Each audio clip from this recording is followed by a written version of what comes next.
Hello everybody. Welcome back to the stream. No Friday stream because people got off early, so I went and did that. And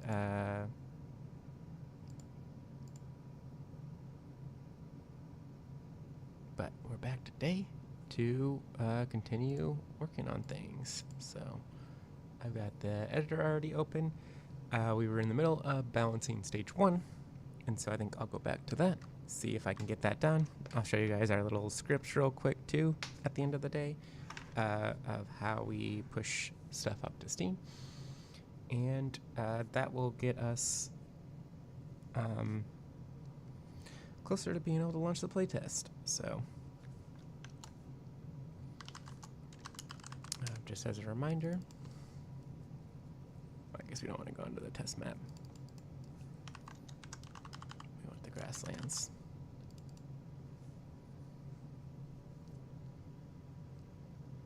So as a reminder, we kind of created 2 new enemies and moved the raccoons to being the first enemy, and we were trying to figure out just about how many that we needed to spawn and how strong they needed to be to fit well. And then we're going to need to make the second kind of group of waves be the rats, I think, and then the third wave be correct. So the correctly be the dog skulls and the wolf boss. So what's the best way for that? Let's get the assets open. DT wave grasslands. And we're gonna need enemy balance props for sure.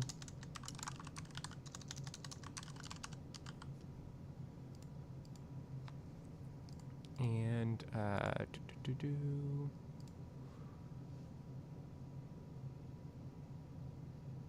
what else are we gonna need? Probably nothing else, to be honest. That should gonna cover everything that we need. So I'm gonna check real quick that since I haven't done any testing, that has bought any upgrades, so we can just reset. And I'll just check this is still working correctly too. Oh, interesting. The transmuted raccoon is there. That's why we test.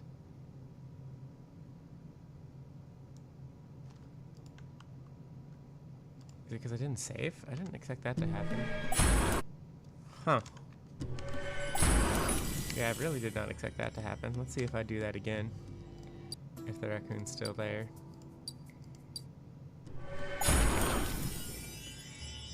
Okay, he's not. Yeah, I don't know why he was there. I guess maybe I didn't save, so it used a cache version of the level that still had him sitting there. Who knows? So let's see how crazy the game is. So the goal is that we want to teach the player that makes, single target damage is stronger. So we'll assume they figured out this part where they need to run around and get it. I might make the tutorial thing too. I think people on the team have been asking for it, and they haven't really got how easy it is, but it hasn't been as necessary for me to do my job. Oh yeah, we were gonna fix it too. One thing that was like on our list of things to do was to fix whether or not the monster should attack you. And I thought about trying one thing where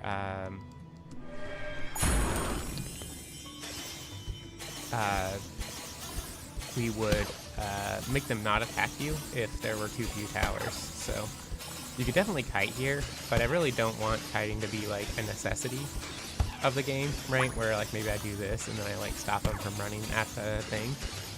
And so if you can get 2 towers up here, you're doing pretty well, but things are spawning just like maybe a little bit too fast. Because if you're taking damage here, then by the time the raccoon gets here, you're gonna be so toasted. So,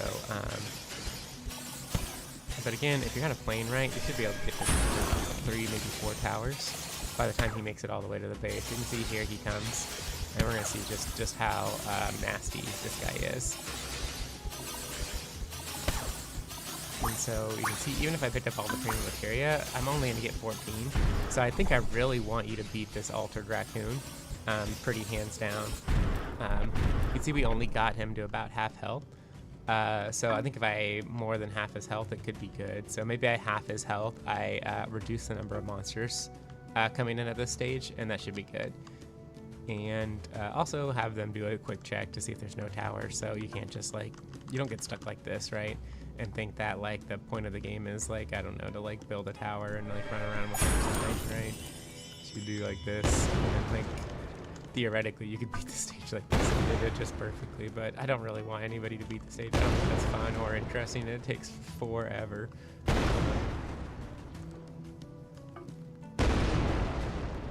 So, yeah, definitely don't want people to think like this is how they should be playing the game, so I need to stop it. Maybe if there's no attackable tower, maybe if there's even one tower here, like who cares if they go and attack it first? But maybe if there's like only one, if there's no attackable towers, you'll do it. So if you pick up your last tower, like they won't chase you. They'll go to the base. Your towers aren't supposed to take damage when you're carrying them, but they definitely can. So let us go figure this out. Hey, Madison, Catherine, and Christoph. Welcome to the stream. Okay, so let's do the things that we just talked about. So to have the enemy health, all we need to do is go in here.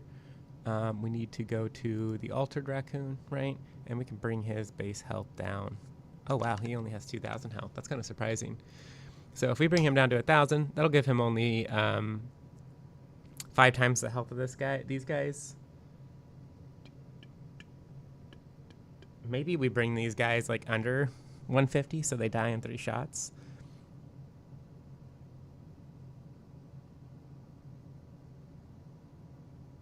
I'm trying to think, is it more fun to have like a few of them that you kind of kill, or kind of maintain the current rate of the monsters and you just kind of kill them faster?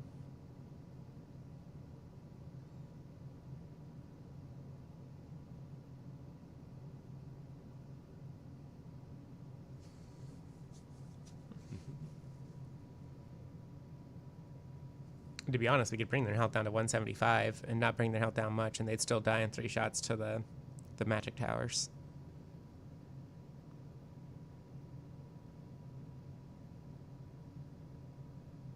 Wait, do they die in 3 shots? No, they don't. Oh wait, maybe they do. 1 second. I wasn't really paying that close attention, but 67 times 3 is 201. Yeah, so they currently die in 3 shots to the magic tower already. So we'd have to make it so they die in 2 shots. So we'd have to bring their health down quite significantly to make them die in less shots.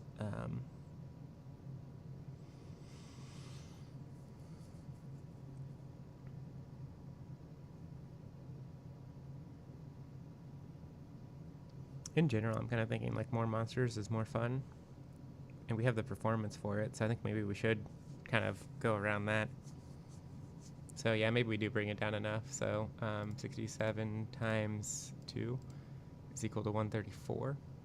So if we gave them like 130 health, they would die in 2 shots, and then we could increase. Oh, but then they'll never make it, which is kind of like boring too. I'd kind of like these guys to like make it so people realize that taking damage and towers dying aren't the end of the world. But maybe I don't have to teach you that here. Maybe I can teach you that all the way on the dog skulls level. The rats we're definitely going to want to have like low HP and summon a lot of them, because we want to encourage you to build AoE towers before the boss comes, which you'll need the AoE towers to win.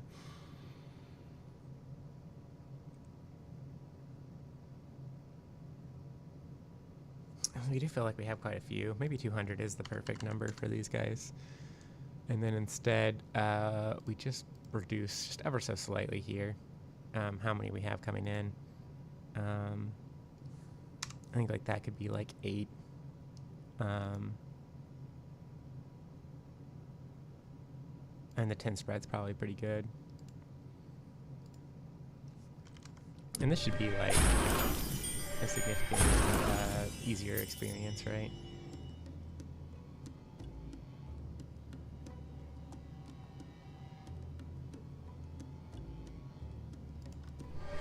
Sometimes I like to just replay the scenarios because players will do this too, and if there's something annoying about it, it's gonna become obvious. Am I like picking up a coin right off the bat? Or do I start with 2 coins now? I might have just not be seeing it. I think there's like one like close to the base that we're trying to convince you, and maybe I'm just not paying close enough attention to see it. So I got a little bit more wood here.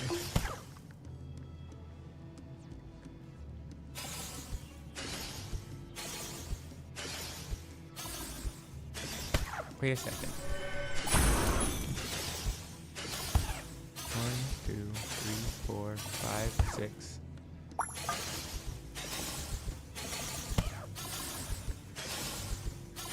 Yeah, these guys are taking like 6 shots to kill.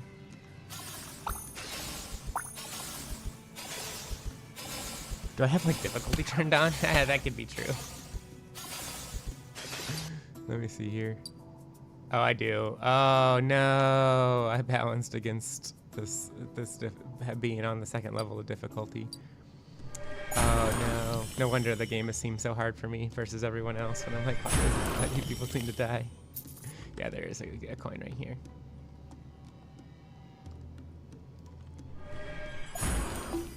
So I had that difficulty mode there, mostly so I can try things like a little bit faster. If I wanted to, you know, try doubling the damage of the towers and things like that. And it's kind of the beginning of the difficulty system that I want to give to players to like let them have more challenging scenarios, especially on the early levels, which are going to become, you know, trivially weak here pretty soon. So now I think that like maybe I even like turn the monsters back up in terms of number again, right? Because they're gonna do like they're not gonna get close at all. Like I could have quite a few more enemies coming here. Without any risk that they're going to get anywhere close, even if you don't place them right next to each other, which I think is like the best play.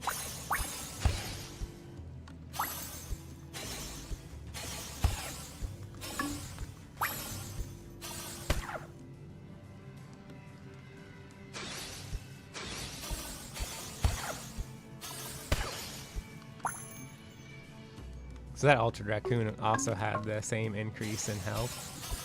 So like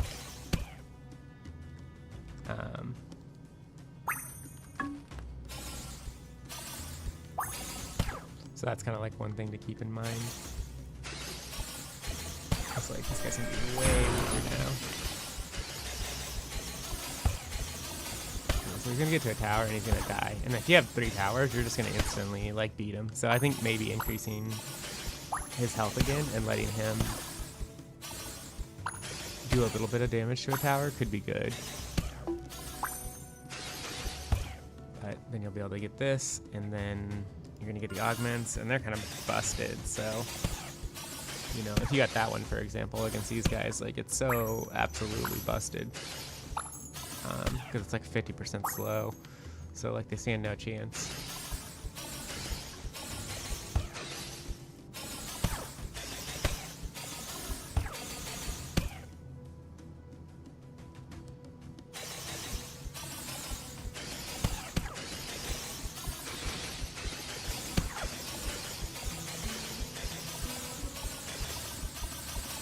Yeah, even this guy, right, who's at like significantly higher health, right, like dies trivially. And if I was playing perfectly, I'd have quite a few more towers right now. I think I'd have, you know, 2 more towers. And if I'm a player, I'm probably like starting to mix up the kind of towers that I have.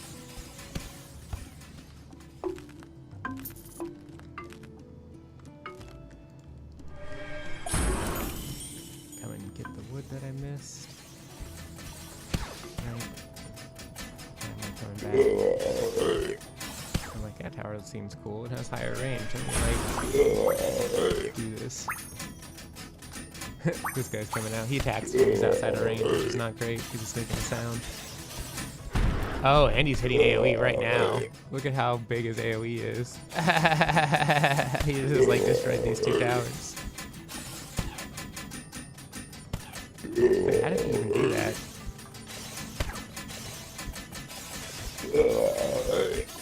So now he's just dealing damage to the home building.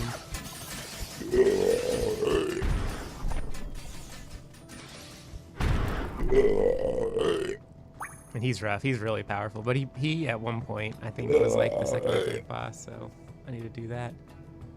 Oh, I got the augment. Was I just blind? Again. I wasn't paying close attention. But this is good because we can guarantee that, like, this guy's ability isn't just, like, wrecking us.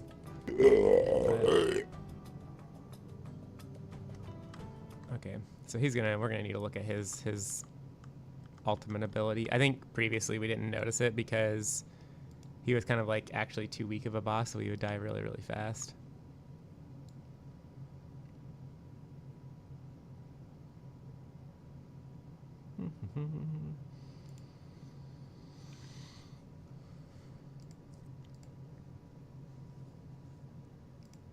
So let us look here and think about balancing this guy. This guy can have his health increased again. Because even this guy on 3 towers was getting wrecked. Oh yeah, and he has 2,000 health. So that gives us a good hint that 2,000 health was actually kind of the right guesstimate there, and that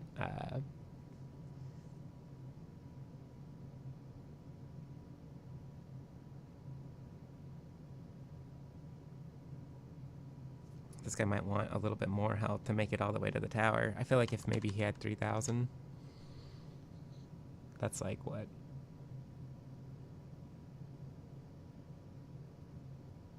$15 more shots from the towers. So, and the towers attack pretty fast right now. So it wouldn't be that many more seconds that he would get to live. We can know exactly how many seconds if we go look at the tower attributes that would allow him to live inside of range. Remember, he has to be inside of range too. And I think they're 1 a second, yeah. So you need 15 more shots. If there are 3 towers, that's 5 more seconds. So 1, 2, 3, 4, 5. And I think he only does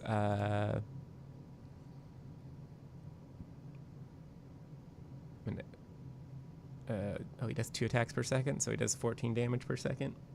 So that even if he got on a tower, he's not going to live long enough to destroy it, which is pretty good. He'll get it low, and so that might teach you to like start to kite your towers. So I think that this is relatively good for the strength of things.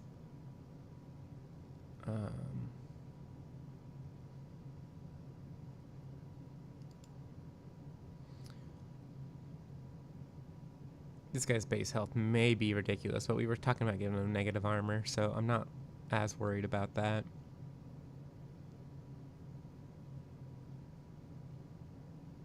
And that also means that, like, kind of with this experience, we can kind of, like, speed us back up. So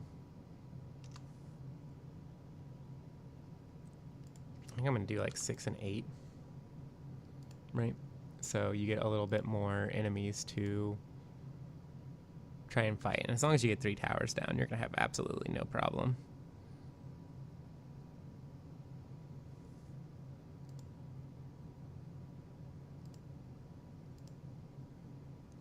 I feel like by the time wave 2 starts, we should be able to take a lot more. And yeah, I was right. I was like, I kind of feel like wave 2 is weaker, and it is. So this should probably, oh no, there's 2 more waves, so.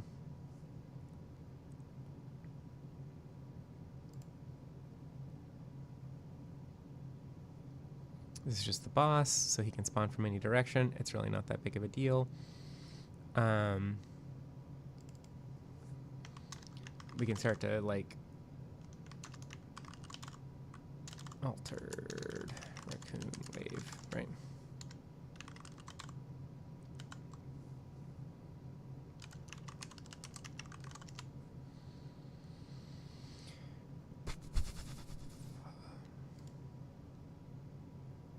Because the boss is going to spawn right off the bat when this wave starts. And then you're going to kind of be waiting for the next wave.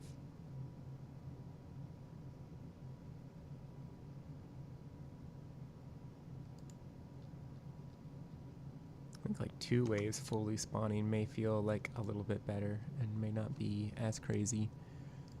But let's do some boss check-in and see, how does this boss's attack work? So he's no longer the second boss, he's the first boss of the Grasslands.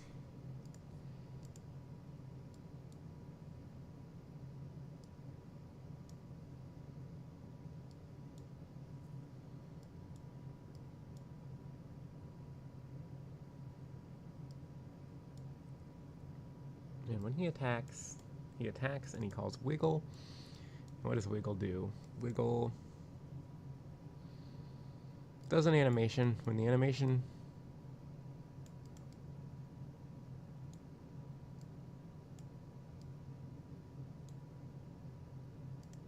if you haven't done enough wiggles, then you do that.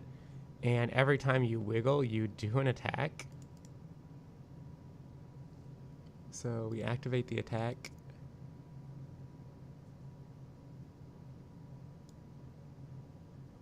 And the attack that we're activating is this attack damage over time ability right here. So we can see here, here's the attack. It applies an ignite and a poison to enemies. And if we edited it, we could see exactly how it works. So it spawns a Niagara system where the owner's at, and then it does an AoE attack, which is supposed to have a radius of 650, it looks like.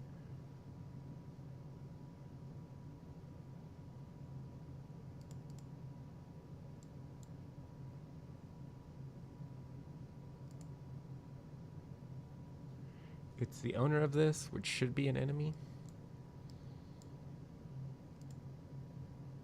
Oh, yep, this is wrong.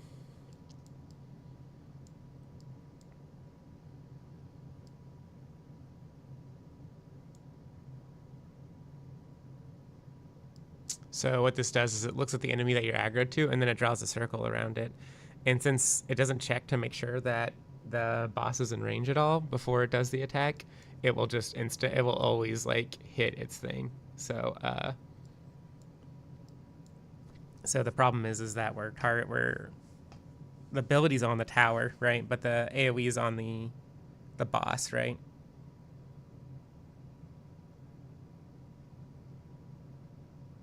But now we need to make a decision. Like, do we want the AoE to be around the tower, or do we want the AoE to be around the boss? Like, is the boss like kind of like acting like a mushroom and going whoosh and dealing damage around itself? Or is it like maybe like lobbing a mushroom at like an area and that like mushroom's exploding in a cloud?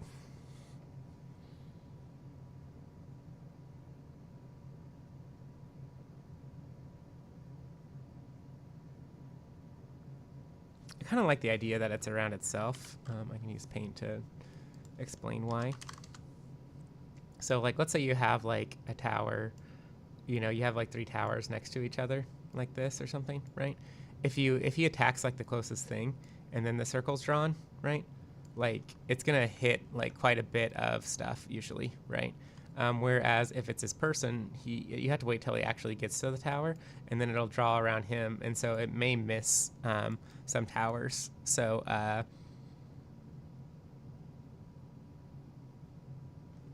so I think that that's like a little bit easier as a first boss to kind of deal with. I almost want the first boss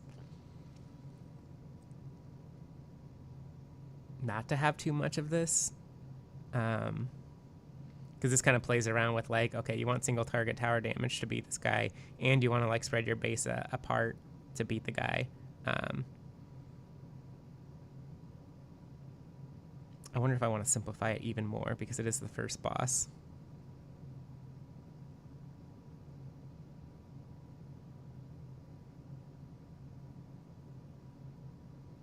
I do want it to provide some threat.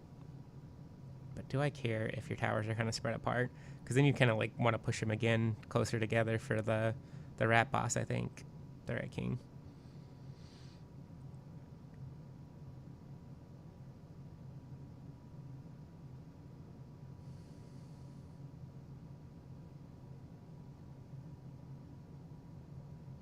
No, bosses should be special. You're already like dealing with the mini bosses who are just like single target basic things. We definitely want these bosses to feel unique. If it's too lame, then you may get bored of the game before you even get there. So like, let's make it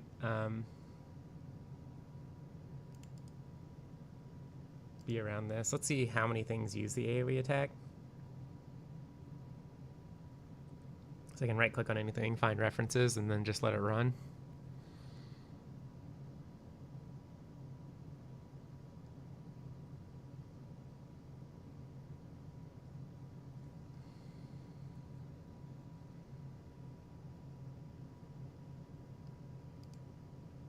Just basic AoE attack, just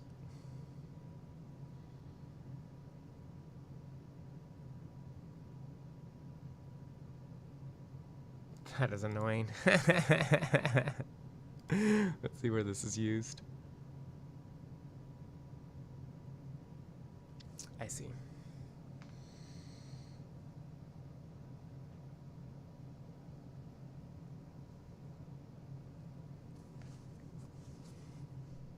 So the problem that I don't like about how we've done this, right? Like, one, in general, like using the word basic is, and then have like using the word basic and then having another function that just does the AoE attack, I think is insane, right? Like, and really, like, this is like AoE attack, like attack the target of the enemy, right? And so I think what I really want to do is yeah, and people didn't leave any information on like what this means, right? So let's go ahead and do a few things. One is like, this is like a target, right? So it attacks the target, and what it does is like looks at the enemy's target and does damage in the radius, or does and applies gameplay effects in the radius, which is, you know, if this was here now, like the nice thing about that is like when you look here,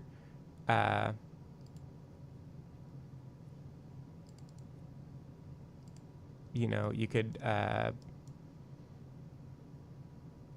know that there's that problem, right? Like instantly, like, oh crap, like this is a radius around the target, right? But really what I want is a radius around the and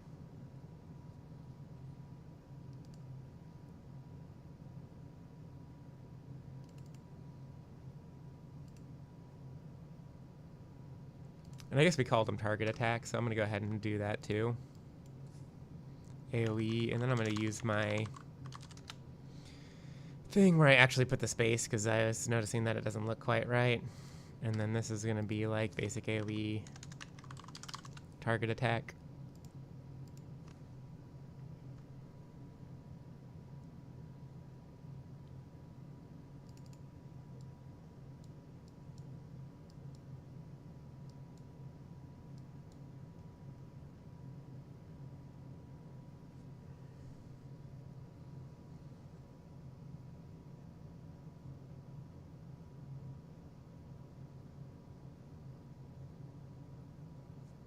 Like, I wonder if the range is like the same thing.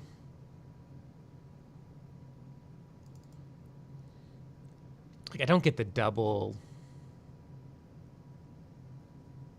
layer here, you know?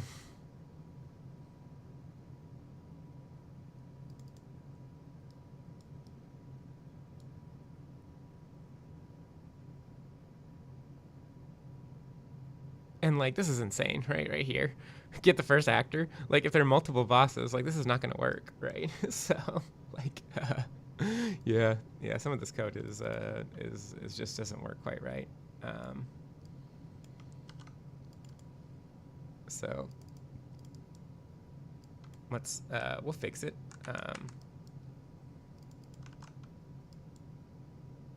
To try not to drive people crazy here.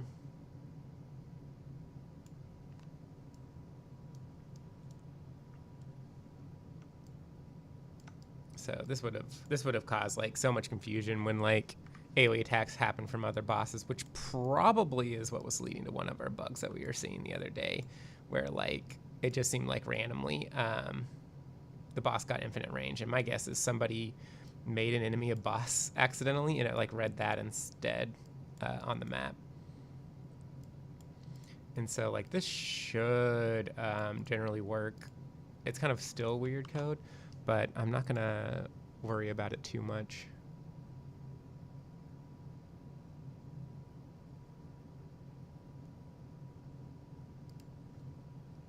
There's a lot happening here on attacks.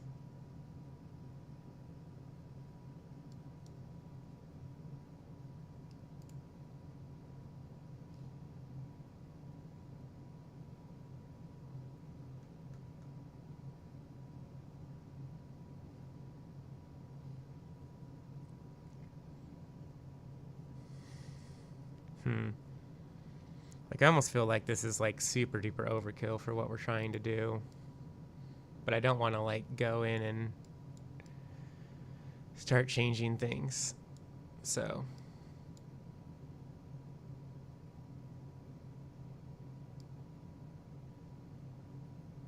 Because here we could just like do the line trace and stuff like on the boss, and you could like see what the boss is doing without having to know about like how the components were working. But then you might like end up like repeating a lot of code.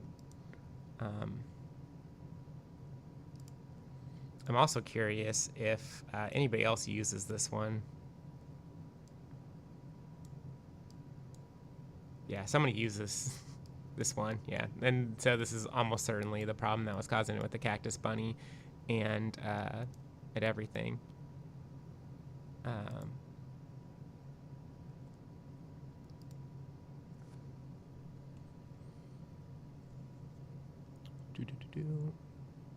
How much code do I want to clean up versus how much do I just want to like move quickly?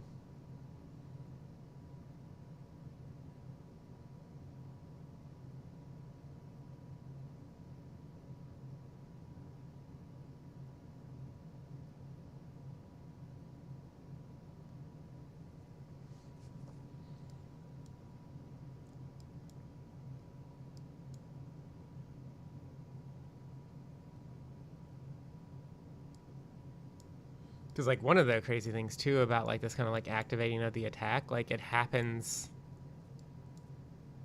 from the location of the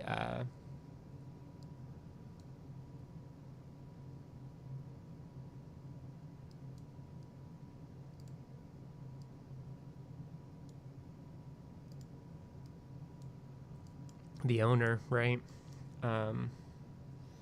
Which like might not always be the case. You might want like the attack to like appear on the target. So we might want like a select thing that would like select whether or not we get the actor's location or we select the target's location. Or even create like two, like on attack Niagara like spawn on self, on attack Niagara spawn on target, and then you just like don't select one on yourself if you don't want to spawn it.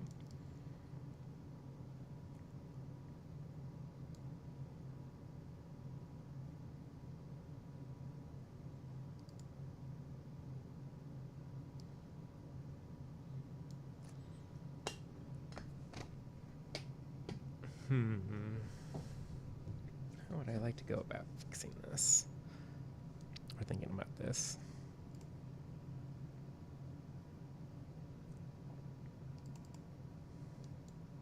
Like I really like this kind of, like having access to this kind of code.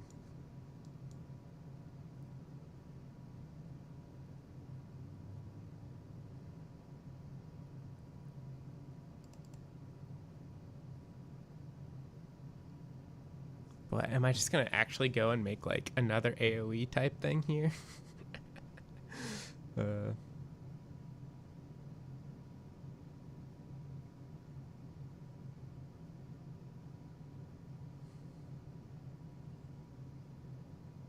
I could just create a new attack for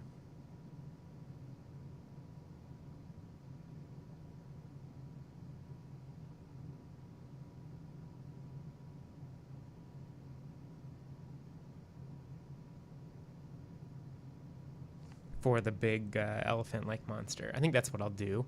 And then I'll only put things in here that I think like other people might like want, and I'll think a little bit closer about the naming. I think that's where we like got ourselves into more trouble. Is like really we shouldn't. We probably don't want to be reusing this as often, right? Like really what we want to do is put reusable code in here, and then each individual attack can do it. That way you can just see from the attack itself, like everything that it might want to do. And I think that might be a little bit easier for people to wrap their head around, right? And so like what that means is we're going to make like this thing off like the BPC attack. Yeah, you can see here. Yeah, people are kind of thinking about it, right? But I don't really want to like reuse abilities as much. So like we might as well just say what the attack's for, right? And so like this would be like BPC Tapier. Kind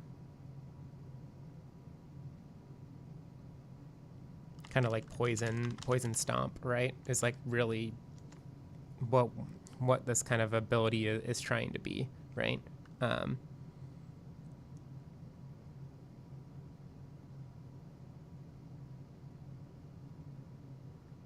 And that will help me like change the ability itself without like changing a ton. Like this is why inheritance, in my opinion, is like kind of bad in games too much, right? Is like you don't want to inherit too much, because think about the number of things I had to test now if I was to like go and change that, right? When really I just need some basic stuff, so I don't rewrite the basics code. But if I rewrite some specific code, like who cares? Tapier Poison Stomp. Okay. So we're basically going to take some of the code here, but some of the code we don't like. Like we like this idea of the code, right? Because we do want the particle to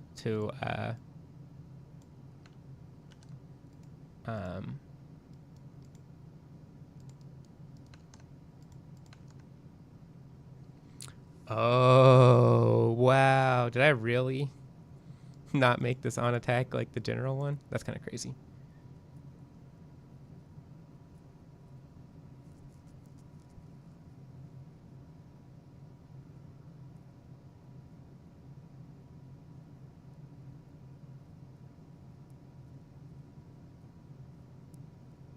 This gives me some more opportunities to change things, so that's why it's like letting me think about it a little bit more. Do we use anything in here? We don't. So like what this is, right, is it's like this ability that I was setting here, but I think that like PC attack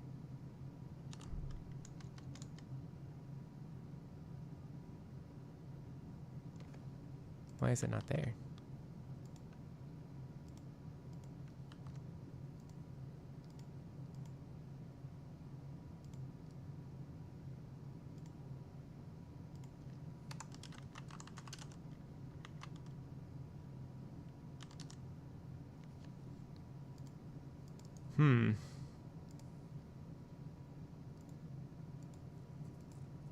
I don't know why I can't add this component yet to my...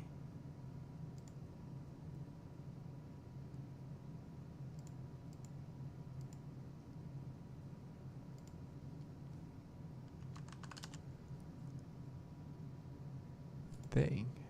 Yeah, it should be there. This is probably just a bug. Sometimes you can fix that by just reopening the asset.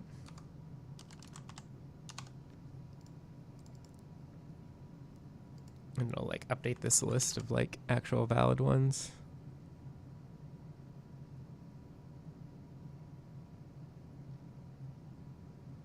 It did not. Did I didn't miss. Oh, because I didn't put attack in the name. Okay. So it doesn't appear because attack's not in the name, and this should fix that problem. Right. And so now we can see the attack, Tapir, Poison Stomp, right?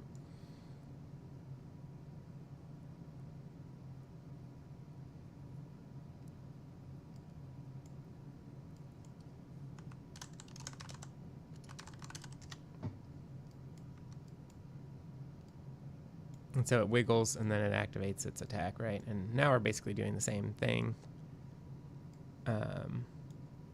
We don't actually care about an attack target here for this one because it's just going to do an AoE around itself.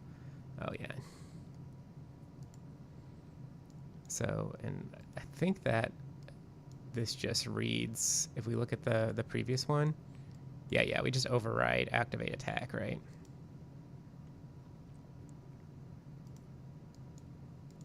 And so you can see here that, like, this mental load that we have to do, like, it's like, I wonder if oftentimes this additional mental load versus making it separately, like, is worth it. Bum, bum, bum.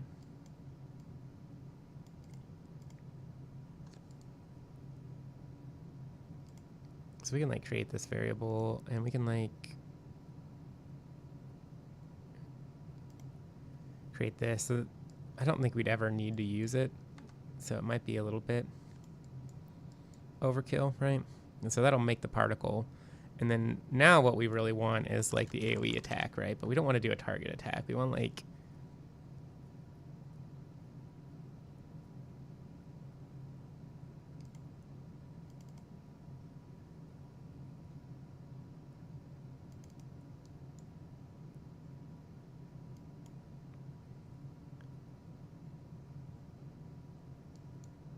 we basically want this part of the code, which is nice.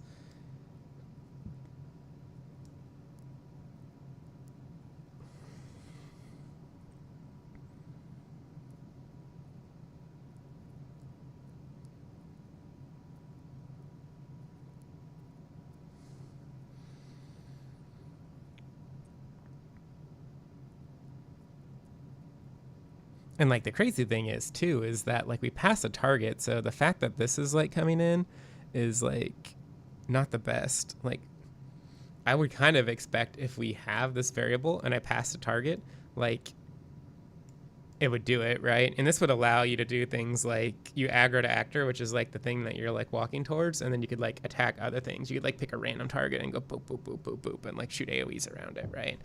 But again, I don't want to do that yet because I really just want to get this one boss working. And I don't want to, you know, because we kind of overloaded what this thing is doing, right? Like, I'd have to test all the other bosses to make sure that, to understand what they were trying to do, like, and they'll probably have problems too. So then it's like, do I leave it broken? So I'm gonna avoid that right now.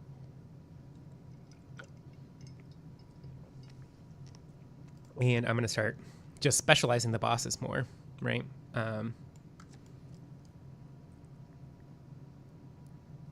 And so, like, what does this boss really want to do, right? Like, really what it wants to do is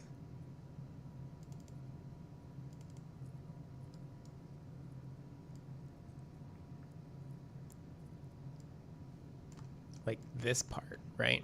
And I can even just ignore this, right? Which I don't think is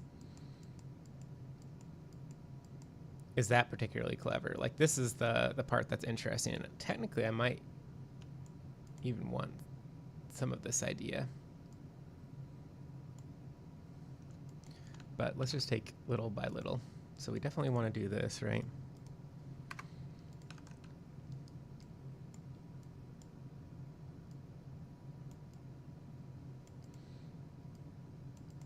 And we'll get the owner's position. I'm not really sure if the position of a component is always the same as its owner, right? So we'll do that.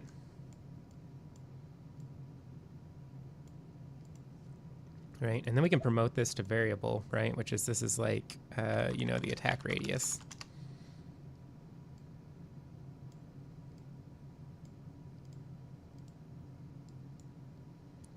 And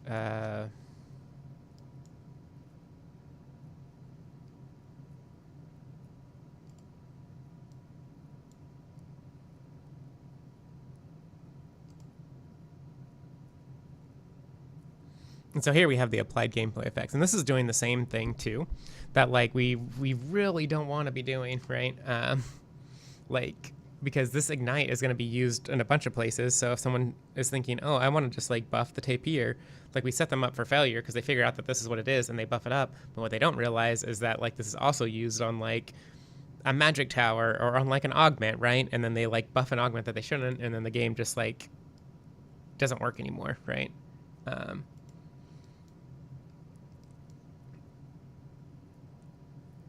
So really,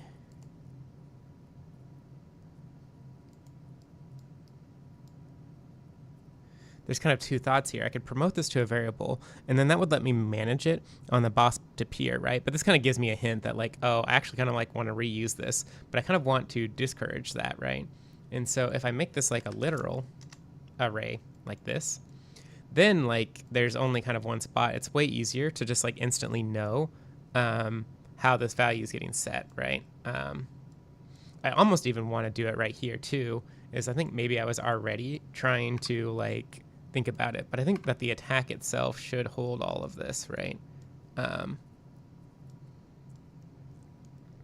maybe even this one too, right? Like I shouldn't copy this over.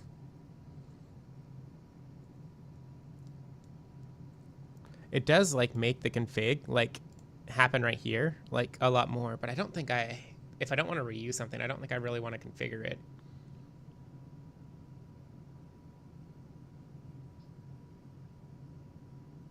Like, yeah. Because otherwise I'm trying to say like everything has to be this way, and I don't think it should or does. So here we'll have some kind of radius, right? We'll have some, gameplay effect.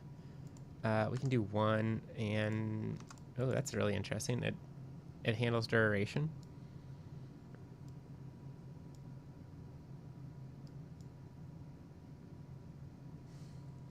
So debuff durations have to be at least 1 second. Weird.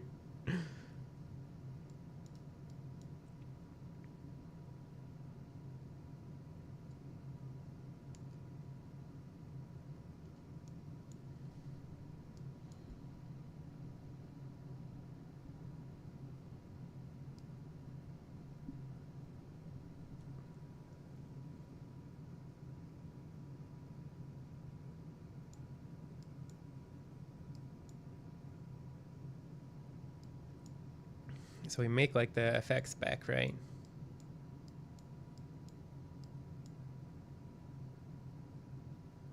Yeah, so we build all the effects specs up here. So that should work nicely. And then we apply the text spec to the target.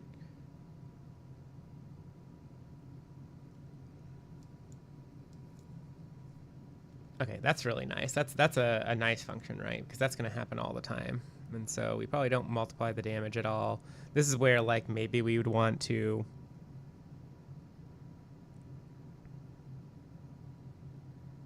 think about something, but I don't even think that makes any sense, right?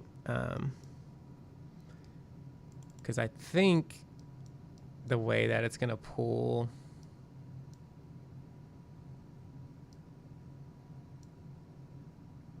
Yeah, this says double damage for slam. What ability am I in?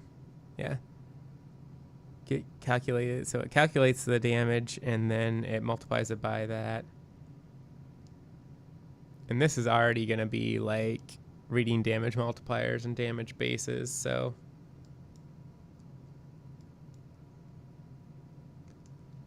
that's nice. So I almost think you don't even want the damage multiplier here. The one thing that was weird that I did not like, though, is that this damage multiplier defaults to 0. So I'm going to go change that to 1. And I'm going to go ahead and change the debuff duration to 1, too. We already, like, kind of forced this to be 1, which is weird. I wish somebody would have left a comment here. So I'll say, like, why do we do this? Because somebody might think that they can like apply a debuff for half a second. I mean, theoretically, you shouldn't really be doing that. But whatever. There might be like a divide by 0 problem that we're trying to solve. Like maybe like maybe a divide by 0 problem. And so we're trying to ensure that this number isn't 0, right?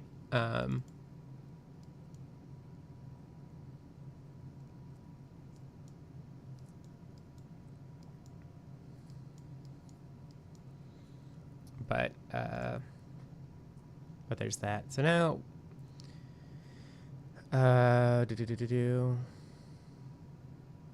this can run on self. That's fine. Target's a misnomer there. And then just like the duration we want the buff to be, which is also kind of strange too, because we could just like set the gameplay effect to have that debuff duration.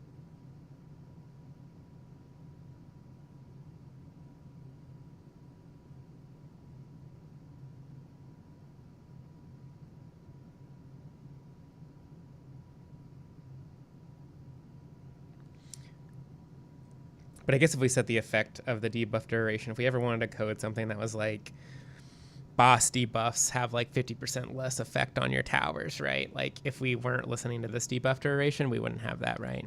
And so now really what we need here is like the gameplay effect that we need. And so we're going to go ahead and create a new one.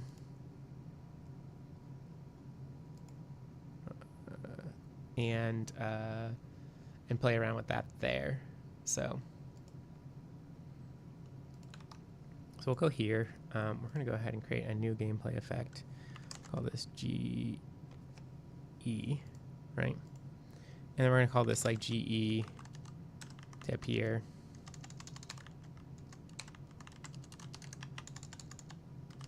Poison Stomp, right? And like this will be like in S to appear Poison Stomp.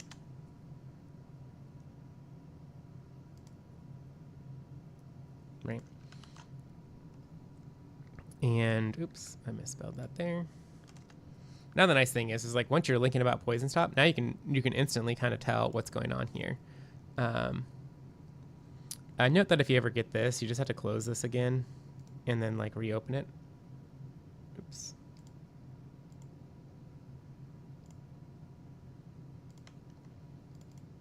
And it'll be the full thing. So sometimes if you don't change anything in the event graph, then the second time you kind of open it, it'll look like this.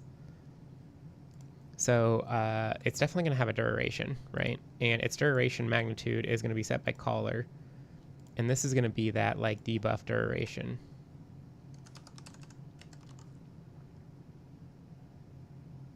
And this I don't like this, right? I don't like that there's two. Now I need to go see which one people are setting in that specific instance. Right, I have to go in here and I had to see.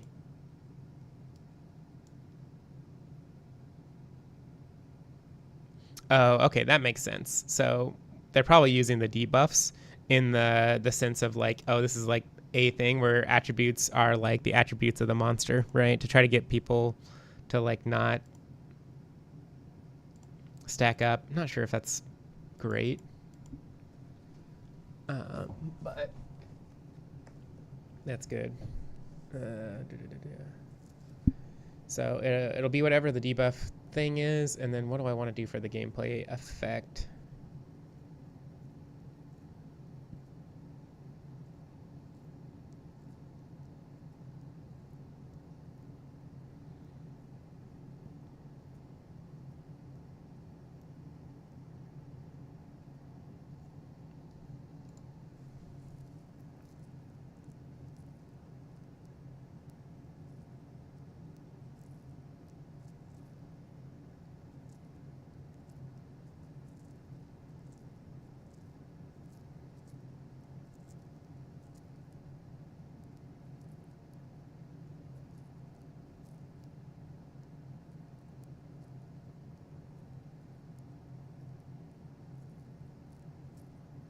So there's this nice debuff damage set by caller. Oh, and it already will read the debuff's basic damage. That is pretty cool. So I think I just need to do the same thing here. I'm imagining I changed the current health, right? Yeah, and I just add custom class modifier.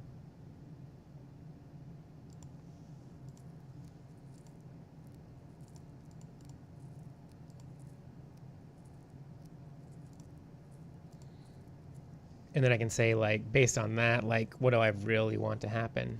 And how do we actually calculate that in the boss attack?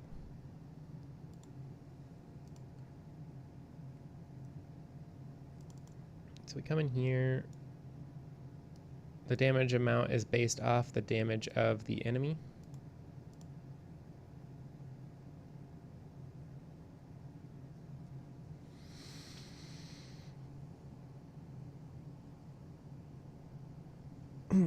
This is nice if things only have one attack, right?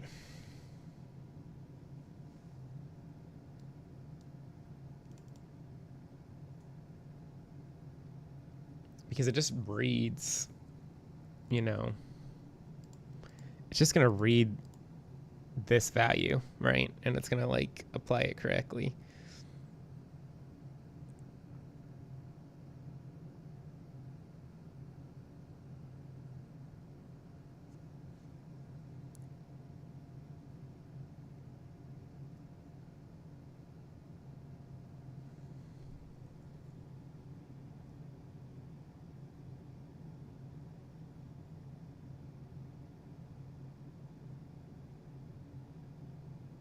But I'm somebody else, and I'm like, I'm gonna affect what the boss attack does. You're gonna come here and you're gonna be like, how does this work, right? You're definitely gonna get here, but maybe I don't care about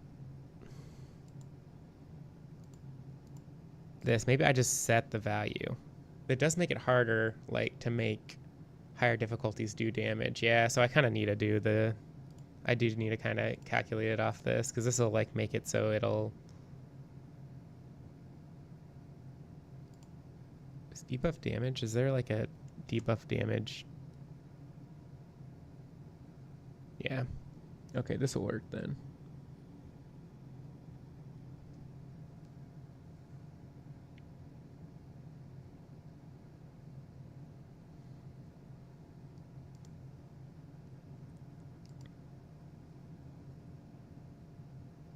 And then we probably want to make the period in this match, so like the damage that like each attack does like will equal here. So if this ticks like, for example, every 0.25, and we make this coefficient every 2.5, yeah, then we don't check this.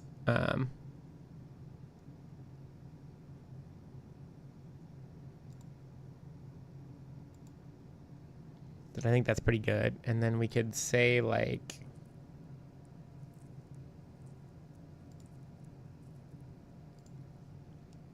maybe towers can only have one.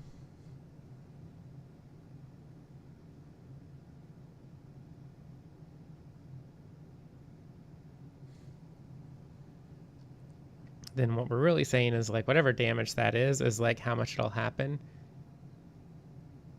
Oh, but that's only if it's a 1 second, right?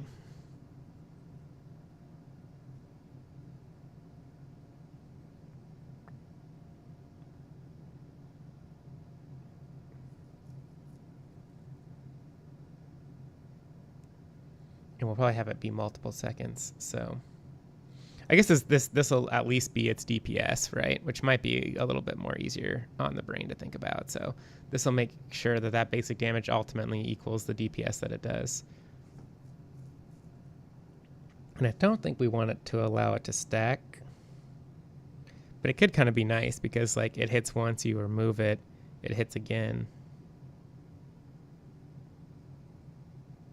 And then we like make you drop the poison tower, which has the same effect. That's kind of cool. I think we just let you stack infinitely.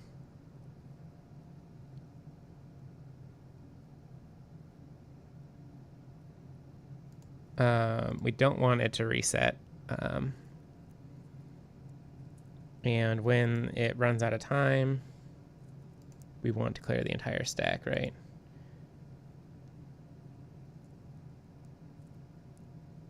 We don't care about overflow.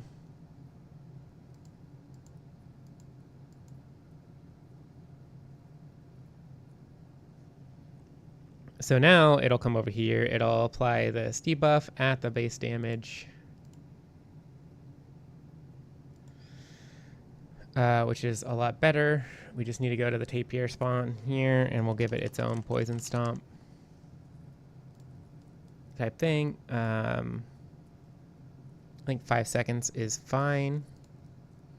And now when we look at the enemy balance row, we say how much damage a second we want it to do, and remembering that it stacks up over time if you don't get it out of the way.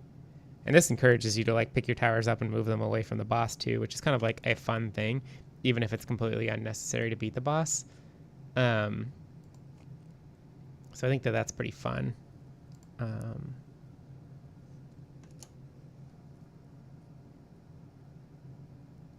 And so now we do that. And I think I'll just go to test Sean because I just want to test this enemy now. So I don't want to like play through the entire game. So I can do that quickly, like by coming over here.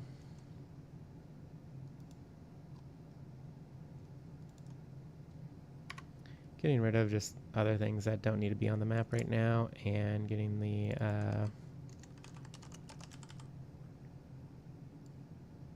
tip here, long legs.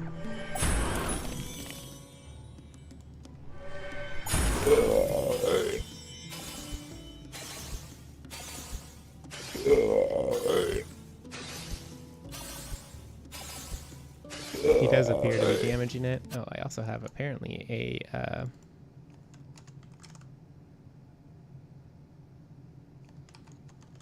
wave here, which Teshan wave.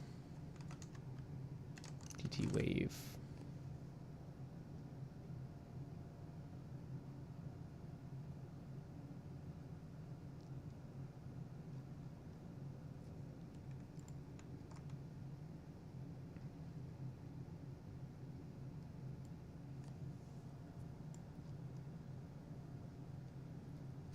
I didn't. Oh, no, there it is. DT Teshan. That's probably it. Yeah, you can see that it's trying to spawn those, so I can do that. Check out. And then I can rename this to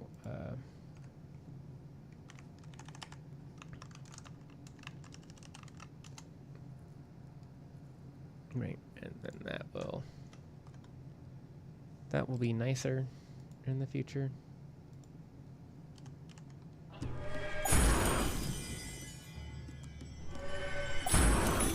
And you can see that it takes damage.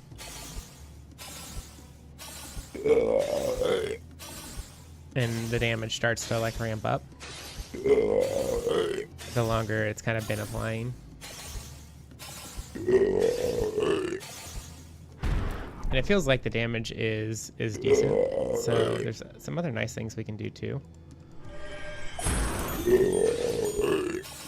where we can let it take some damage. Oh yeah, we can also test that it is in fact doing an AoE around itself.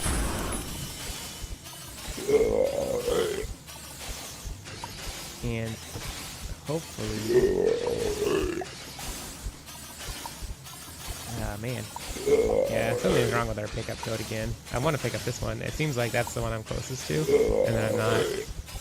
But theoretically, if I leave...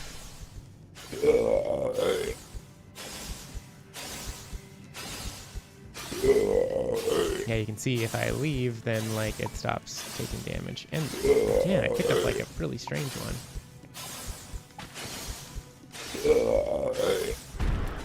Oh, that's right, because you can't pick up a tower that's been attacked recently.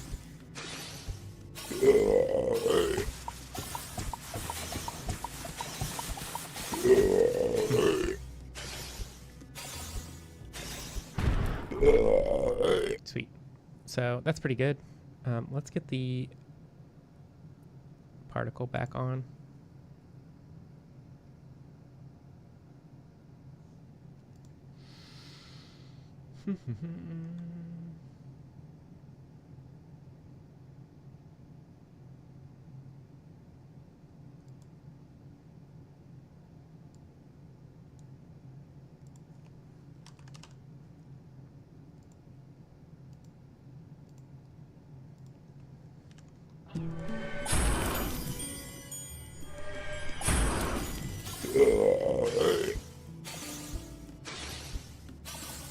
The fireness of it is kind of strange.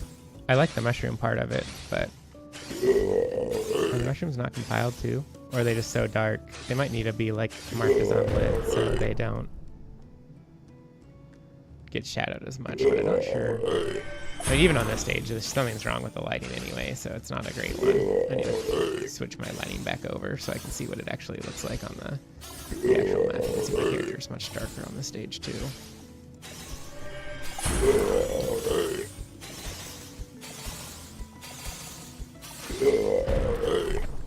And yeah, so it seems to be looking right. Let us...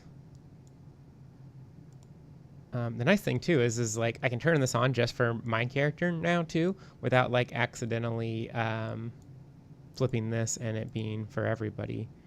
Oh, the radius here is 0. I'm actually kind of surprised I hit anybody ever, but we probably want it to be 500.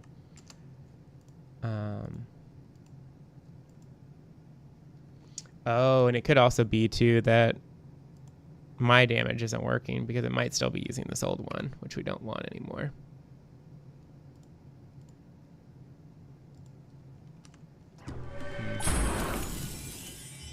Oh, well, no, it can't be the old one because that one doesn't have an activated attack. So now we can see that that's like what 500 would be. So we probably want more like 550, 575 to kind of get the effect that we want. Ooh, the fact that it's hitting like multiple things is quite interesting too. I wonder if it can like multi-hit things accidentally because of that.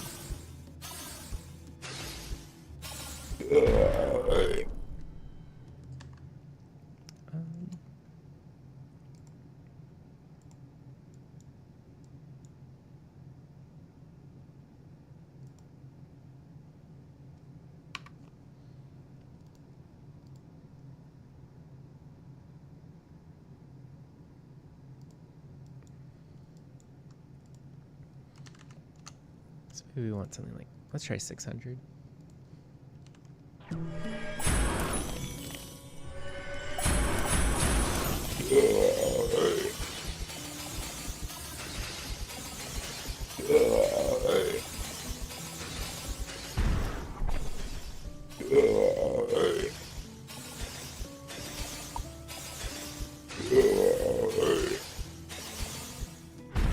So maybe more like 650.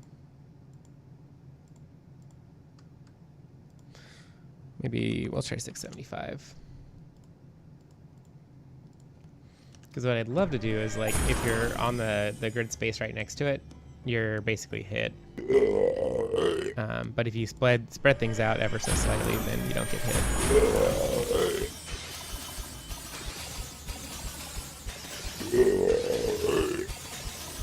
So this is pretty good. It hits these two, right? But then it doesn't hit this one. So, like, building towers like this, like...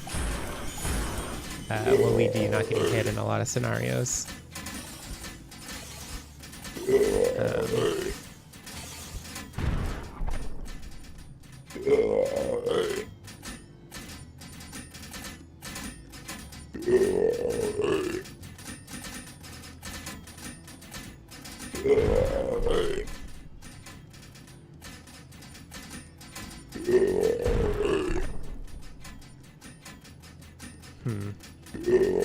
I think I might want you to even get here too.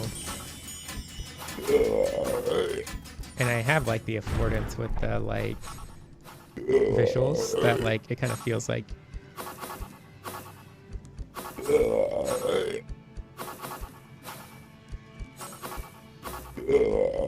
you should be getting hit right now. So, which is probably like closer to like 750. The worry that I have is like even with a spot between you, there's kind of like a perfect radius here. Whereas if you had a spot between you, like it, you might still get hit if I go too crazy.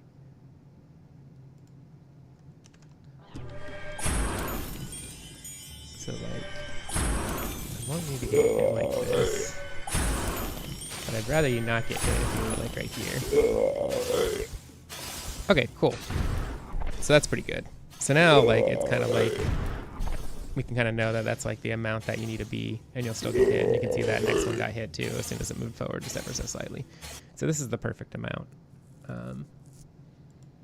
And so we leave a comment here that like 750 is great because it makes everyone touching you, even diagonally, get hit. But if there is a space, you do not get hit. That way someone's not like, it doesn't like match the particle just right. Let me like change it or something. And then they end up breaking it, right? Or they change the particle because they want it to look differently and they don't think it matches anymore. We let people know that 750 is important. And then one thing that we can do is we can come into this boss. We can tell him that his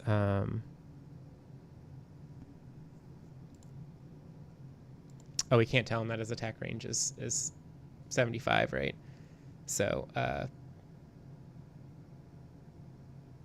we do want to tell him, like, if you're not within 750 of somebody, like, do not, like, don't do the entire attack, right?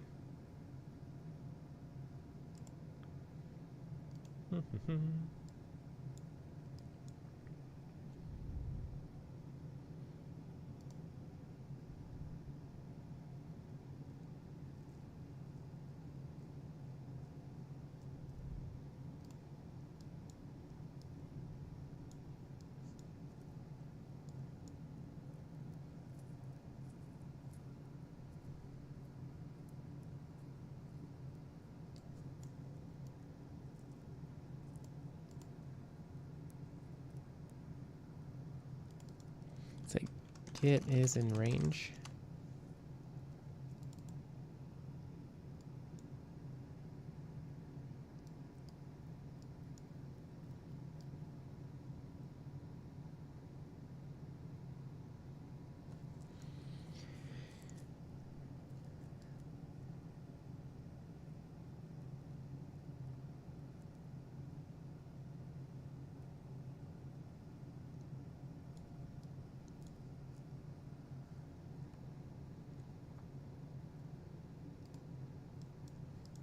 So we can then get aggro to actor. We'll convert this to a validated get. Right? And really what we'll...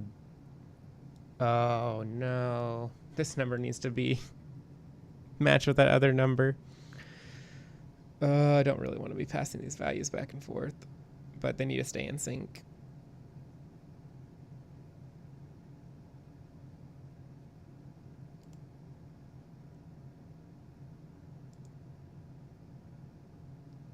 Oh, I know how I can do it. Okay.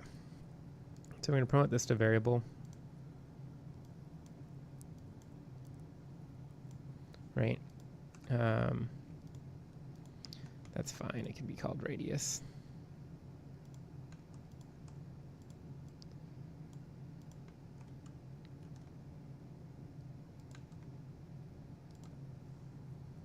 And then we don't need that.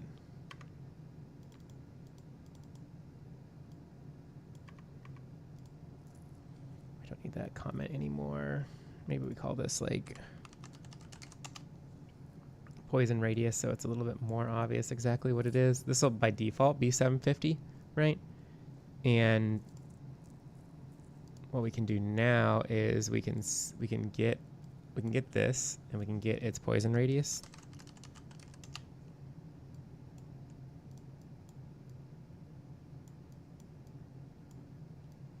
And then say distance squared.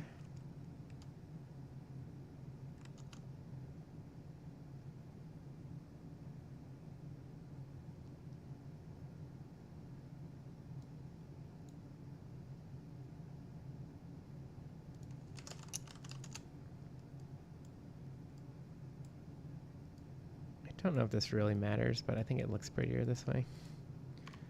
And then we say if this is less than or equal to, then we can attack.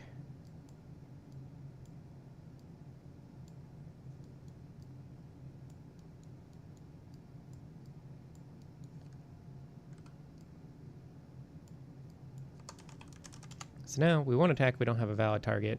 And also that valid target that we're after needs to be within 750, and then only then we'll attack, so he won't just go rah, rah, from the second he spawns, right? He'll need to get in range, and then he'll do RAR. It'll make it a little bit more clear to the player what's happening, and then he'll do his wiggle. Right. So, yeah, you can see he's no longer going RAR. If I give him something, he'll want to attack it.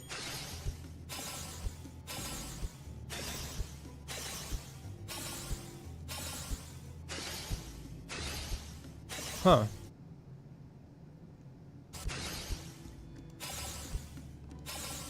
What is going on here?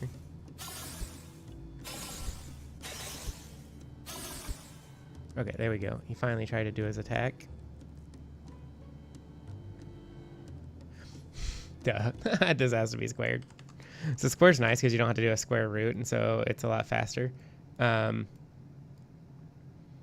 anytime you can do this, you can just square stuff, and it'll be correct. That is definitely what was causing the problem.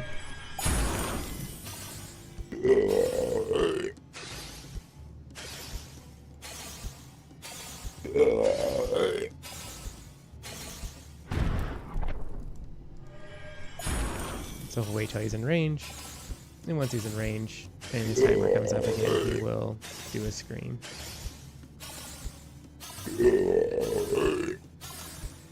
So big gains there.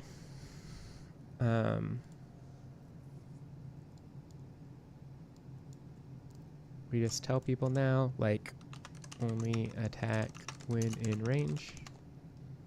And I wonder, do bosses just have like a attack speed or something maybe?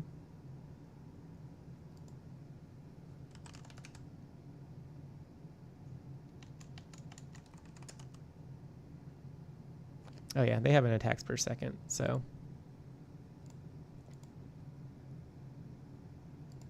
Which will come from here.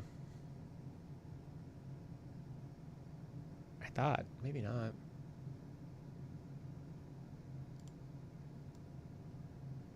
Oh, time in between boss attacks, so.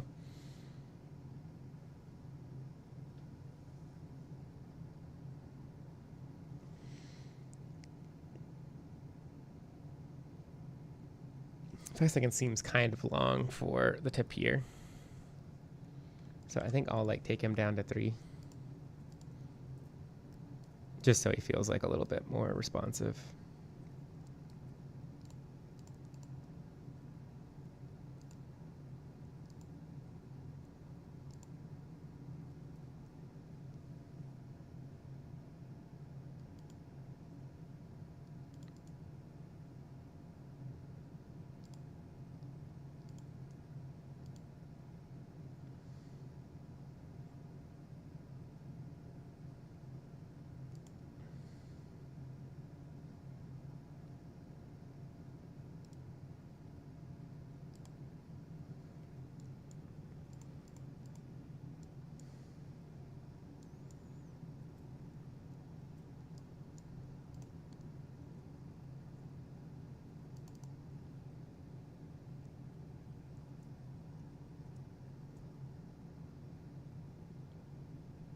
Okay, so we set the wiggle speed. So if we left a little bit of thing here saying like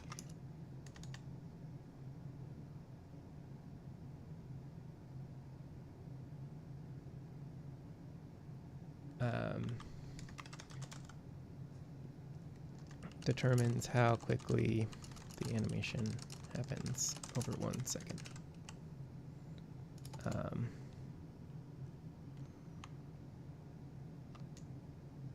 Happens. Takes 1 second. 2 would take 0.5 seconds and be faster. 0.25. 0.25 would take 4 seconds and be slower.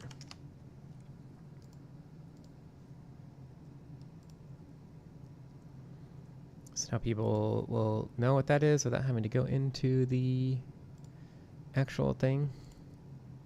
Because because they could just click here, and they will get that now.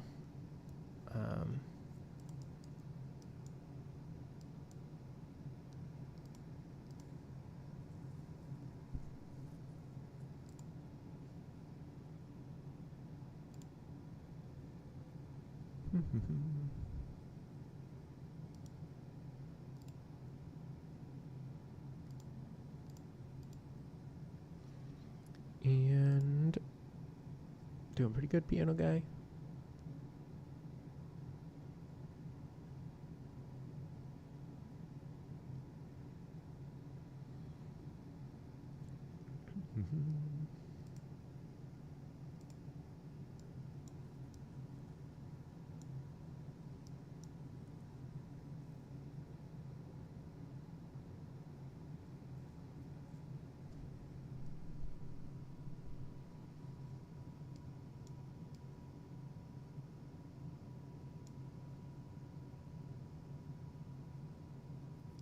So what do we need to do left on this boss?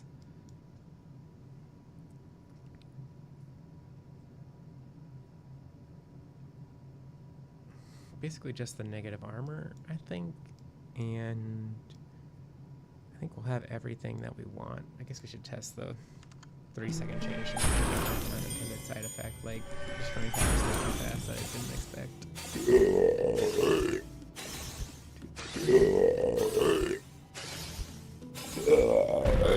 Okay, it does do quite a bit of damage, so now we can lower its damage down.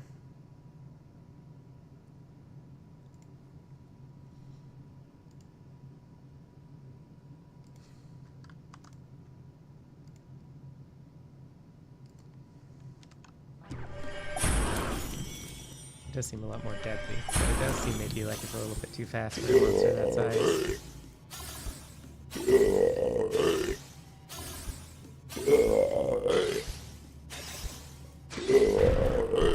I'd also like to get some kind of a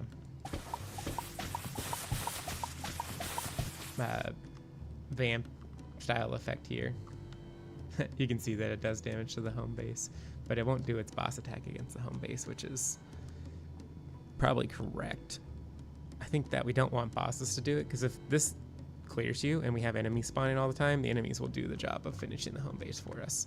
And it allows us to have like big AoEs on bosses that are like kind of destroying your towers, which is really what the point of bosses is. Not to like destroy your home base in like 2 seconds.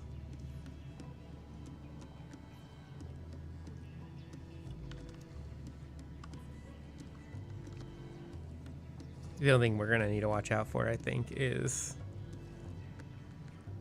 the final boss. Because theoretically you could take so long on the final boss that enemies stop spawning, then the boss could kill your towers, and then you would kind of get stuck in this weird position, something like this, where you had to like wait, 3,000 seconds or whatever.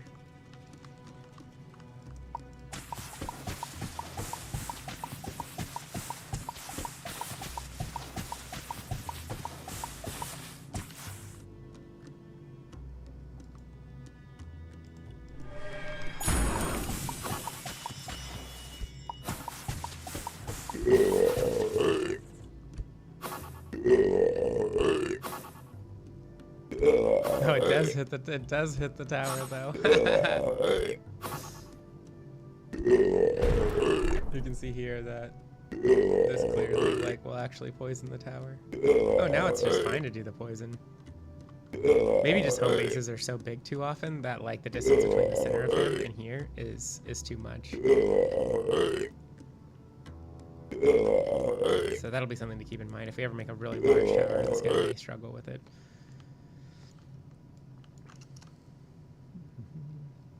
So let's talk about gameplay cues and how those work. Gameplay cues are nice things that can happen when an ability effect occurs or like on a persistent ability. So we can look at Ignite as a good example.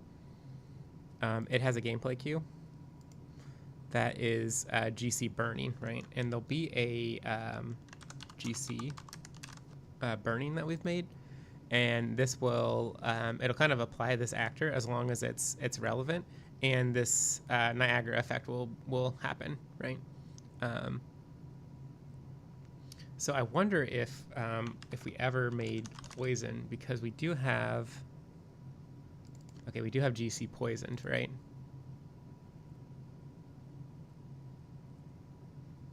and that looks pretty good. So now all I need to do is do gameplay queue poisoned on my poison stomp here. And the poison needs to succeed. So like that way, if you had poison resistance, you'd see the gameplay queue stop, which would help you know that it was working. And we would just, all we need here is theoretically poisoned.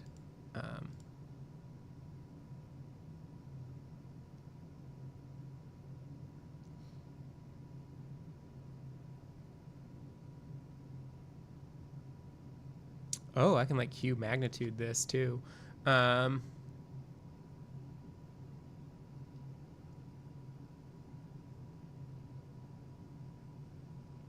that's sad though.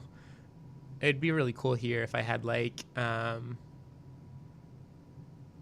I had the gameplay affect stack count or whatever. That would be pretty good. I might even have it in there, and it might be possible, because then I can make it spawn more bubbles the more and more poison you get. But this should just work now, right? Hopefully all that's set up. So now when this thing gets poisoned by this, it'll start having poison bubbles around it. So, and then when it dies, it'll have little poison bubbles, which is cute.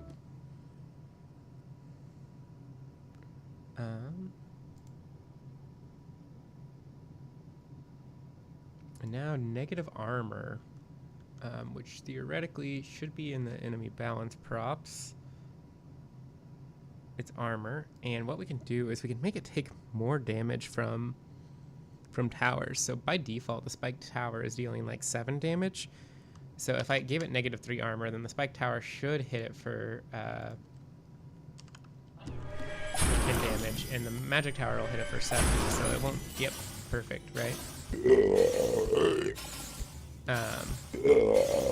And you can see that there's a little shield there. I'd like to like make a little broken shield or like a little red shield, but I need I'll need my artist to like make a little quick one for me. But that'll hopefully be, if somebody named it right, WP armor. Maybe it'll just be in health. No damage, maybe took damage. There we go. I bet it'll be in here. There you go, shield icon. So we can see here that the shield is like this.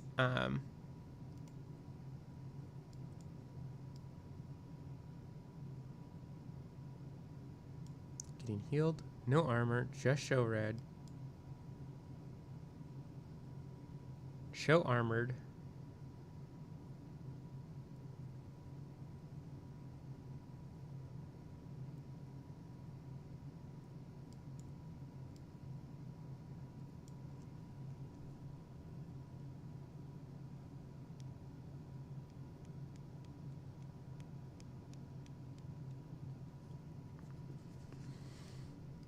Okay, cool. Kind of weird.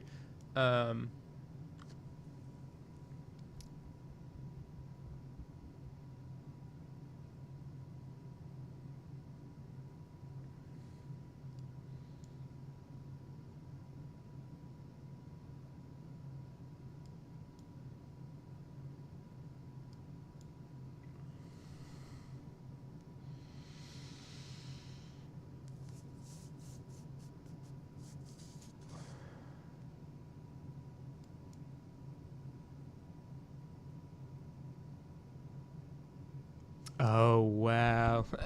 This is a little bit rough, but we like kind of like extra pad it.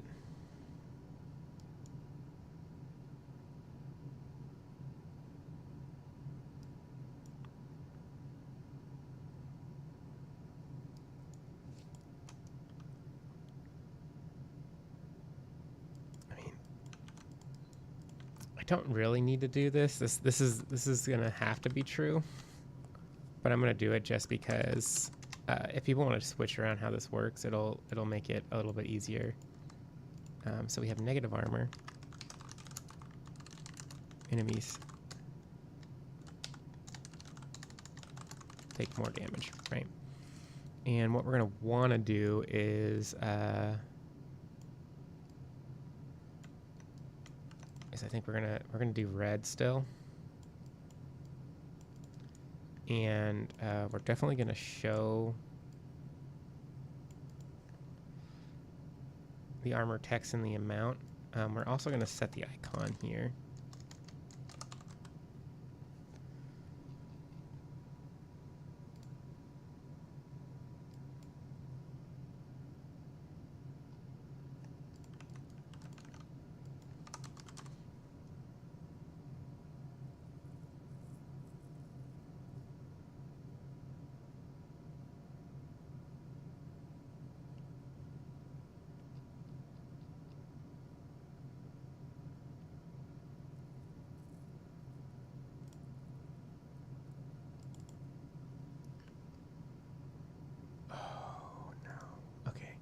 So this old one has like this problem where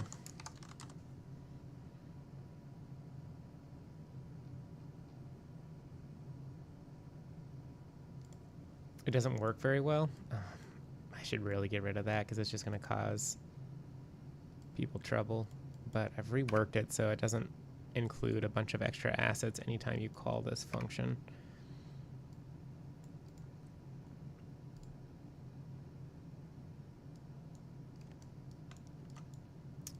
Don't really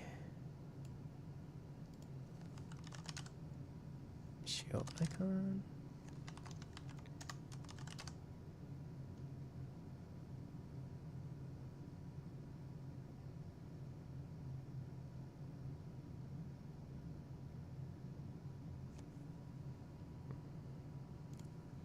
How did we do this? M defense shield UI.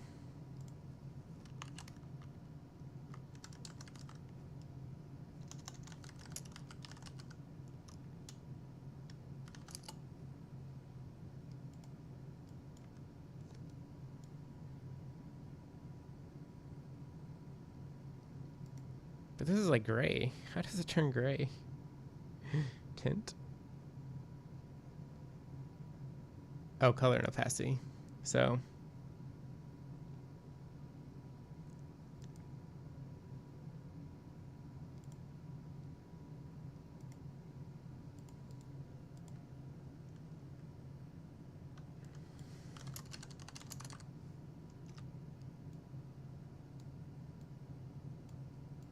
I don't think we need to do this. I'm going to try not to because in most cases there's not going to be a lot of enemies with negative armor. Well, we'll see, I guess. But I think if I do it this way,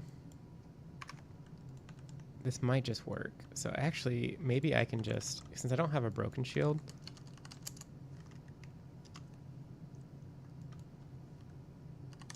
can I make literal color? Select color. I don't know.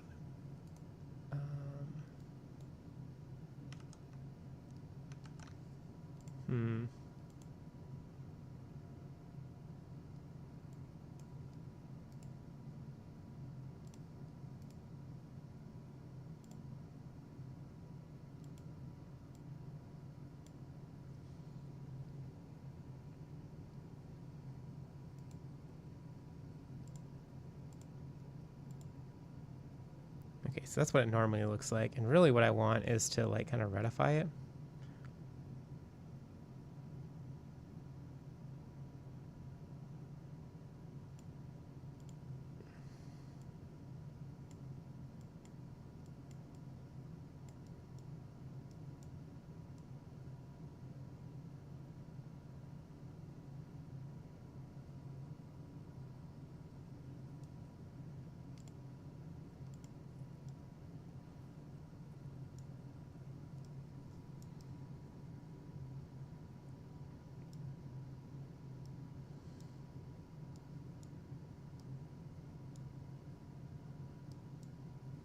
Oh, I see why I kind of like stopped last time, because I basically just want to do this again.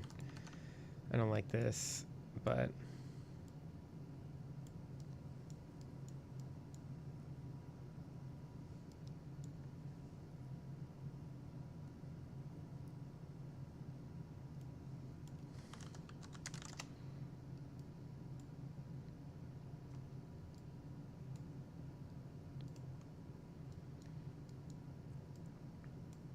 so really what we're going to be saying is like, at this point we know we have armor.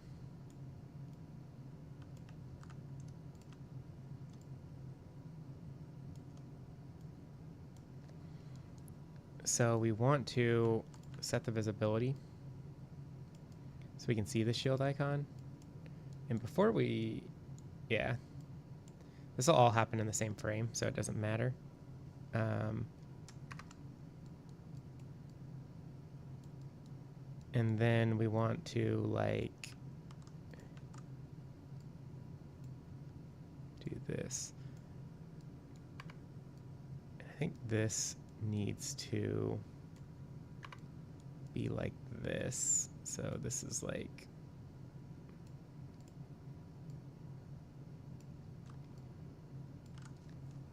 handle larger armor values to do probably make the widget handle this instead.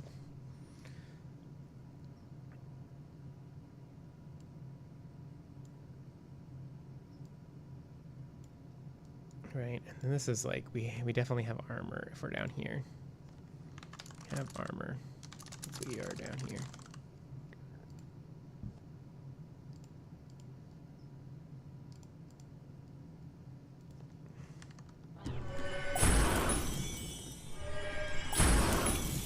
Yeah, so it gives it like a little red.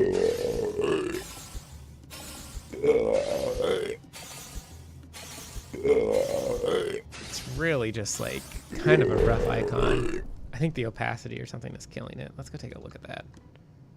That icon just not come through very well.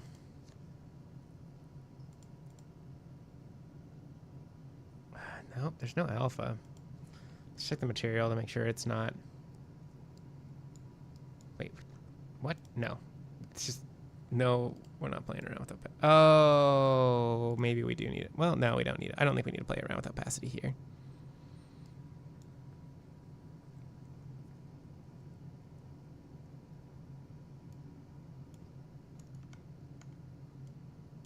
What the hell is with this texture? That's super weird.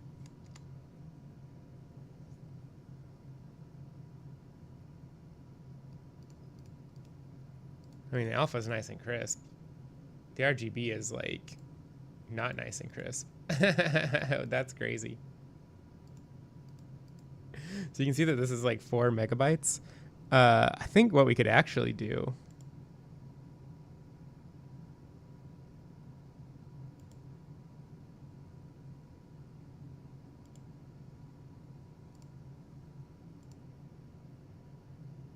is sample it as a mask, right?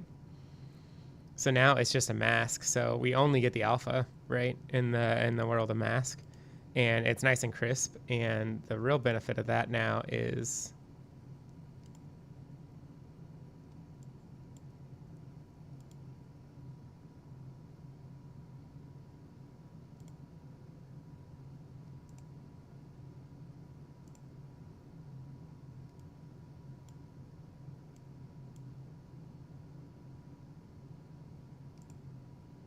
I don't know.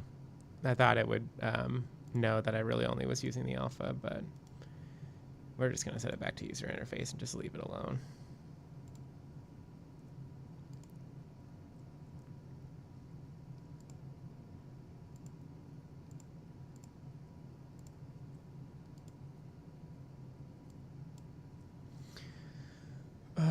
What did I do? What did I do? It's set to user interface, so it should be fine. I mean, I can just set it to mask. What I thought mask would do here would be like only take the alpha channels, but it looks like it takes all channels, which makes sense because sometimes you pack into all 6, so that should be fine. I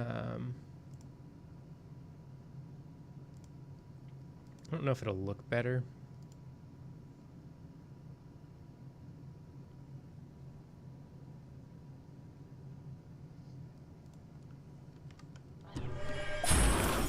Just make sure we're not causing a crash here.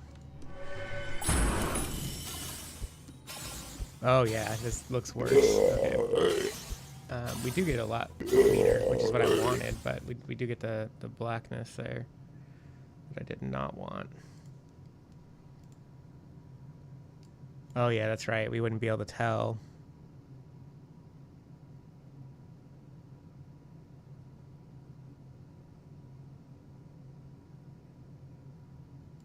Oh, and that's why we were passing the opacity in. That makes so much sense.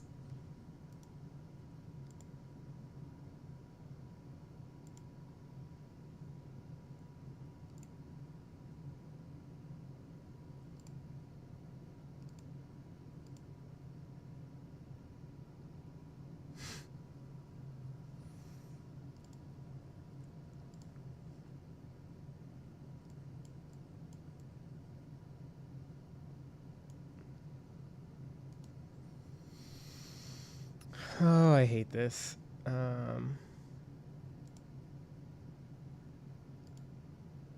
What did I do to this?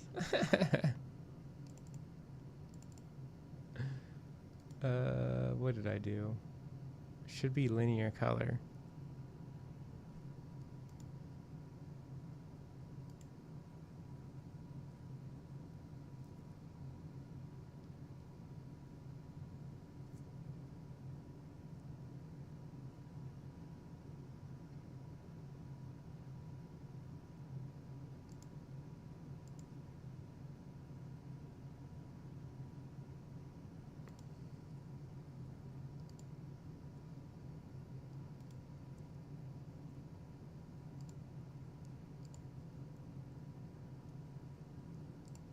That seems so wrong.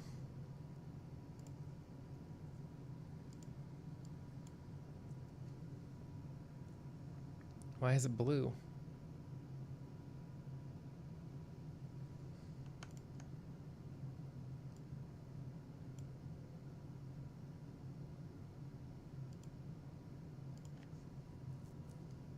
Is it gonna be blue in game 2? That just seems like it's not right. Okay, it's not blue in game. I don't know why it's blue in the material editor here. I'm gonna leave that alone because we're gonna get our artists to change that icon anyway, so I don't need to do a lot of adjustments to make something work that really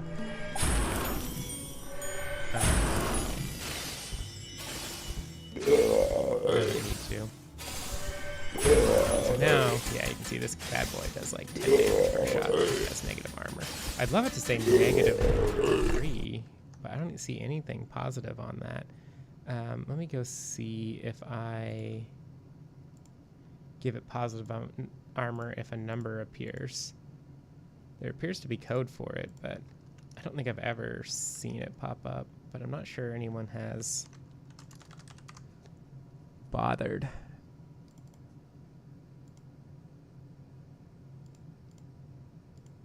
Here, long leaves. Let's give it like a larger number so it might be easier to see.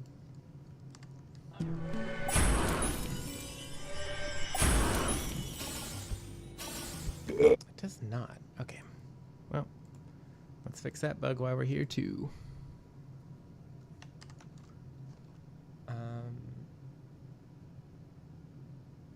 WBP took damage.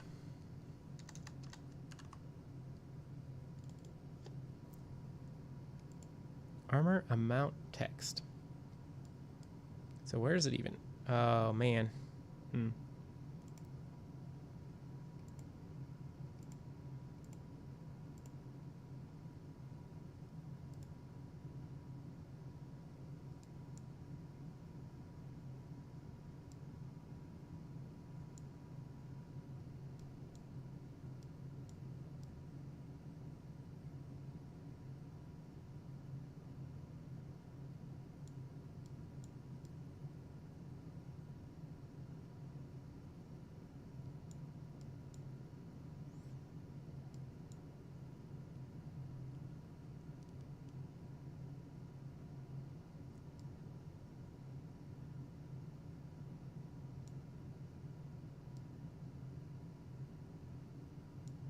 Definitely didn't work before either.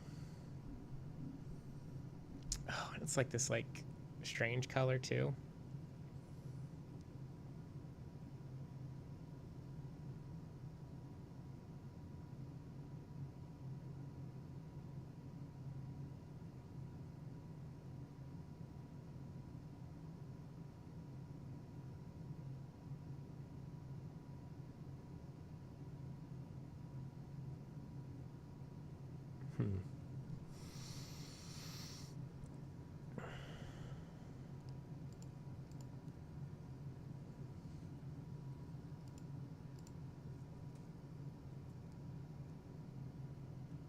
Like, this idea of like negative padding and stuff is a bit insane.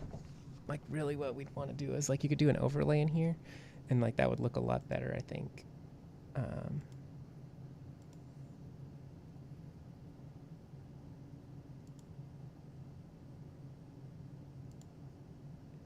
Right, and so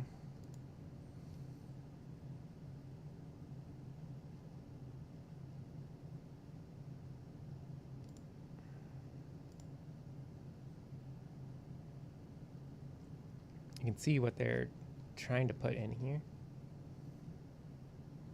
Oh, is it like behind?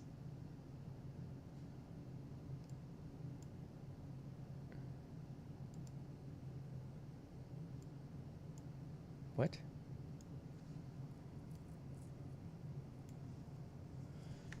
Oh, no.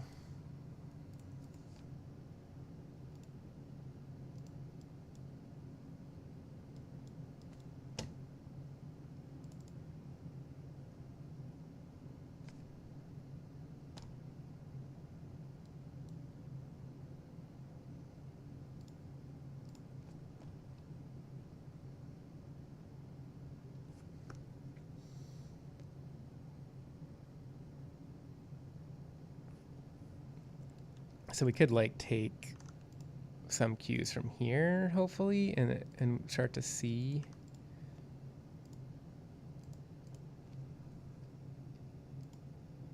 You know, maybe like what things look like.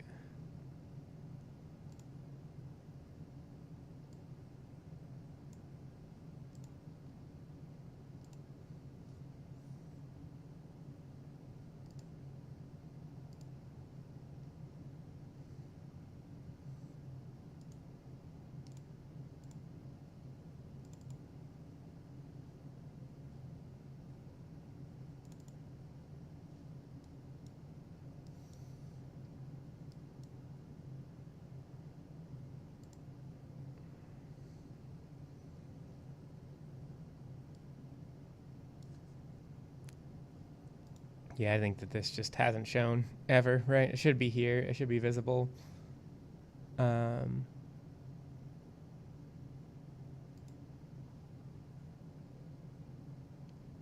It's not. Should say 6 or something.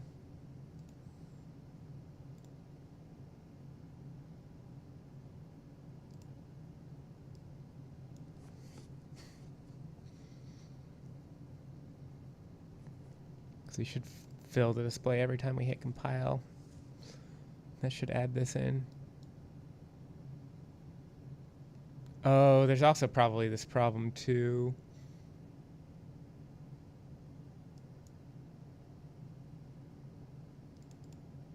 Does this like add stuff? It does not. Okay, cool. So sometimes when it adds, you have to make sure you clear your stuff, but we're not adding any, so it should be okay. Let's give some randomness to it, which is fine.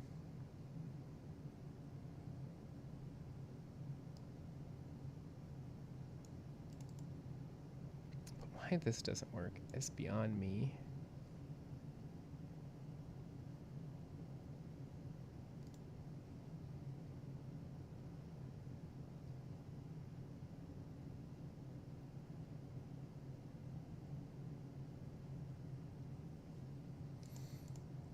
But we're going to just start fixing some stuff. So if we wrap this with an overlay, like not too much things are going to change here.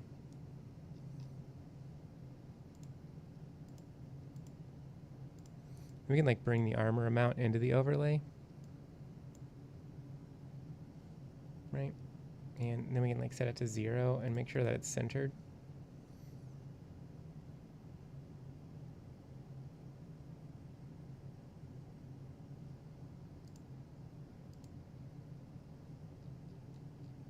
Is there like an opacity maybe value here that is like screwing us up? Skew amount, later saving size. Oh, is it the color?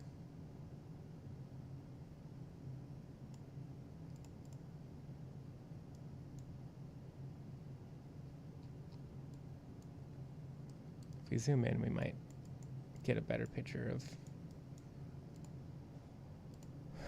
what the person was trying to do. Huh.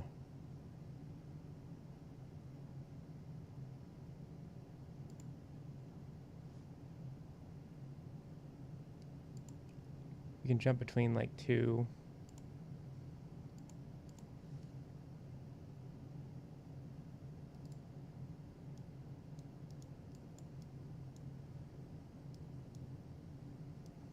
So armor mount's not equal to red, so it has to go down here and set the armor value to not collapsed.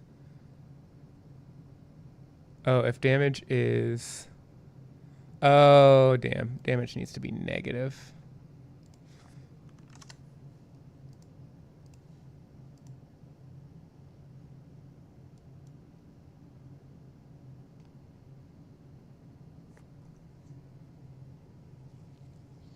Okay, that's fine.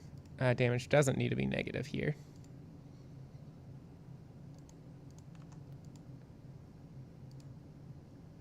So we definitely jump down here. We're not going to hit equal, so we're going to hit unequal. So this should run. Like...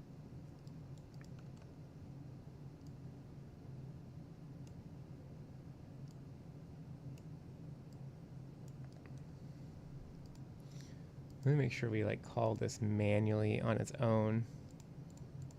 Yeah, this should not be collapsed.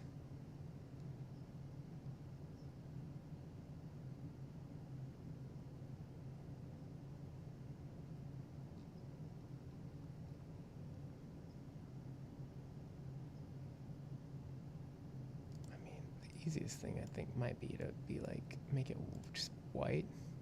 So that's got high contrast.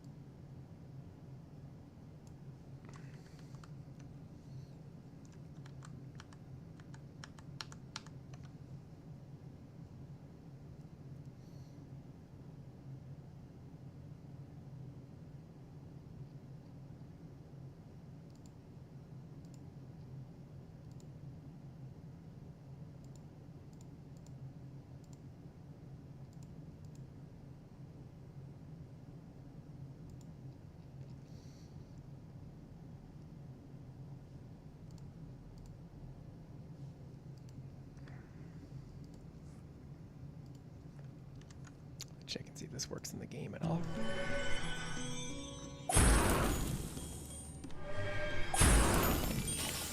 Yeah, there's no number on it.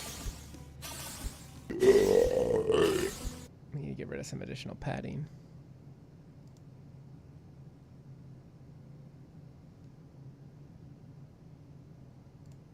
Oh, this is good. Access none.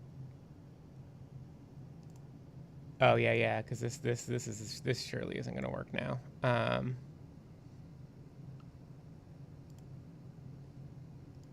Maybe this is what's killing us. Nope.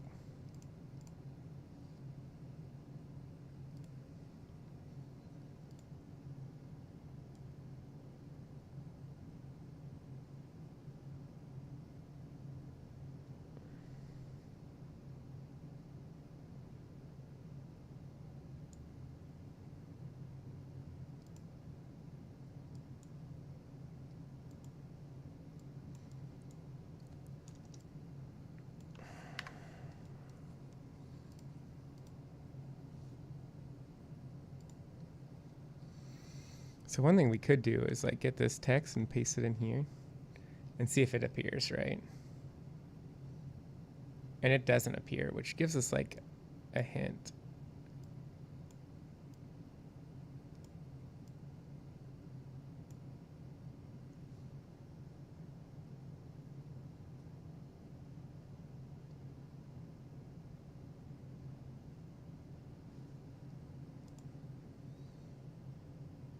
As to what's going on here.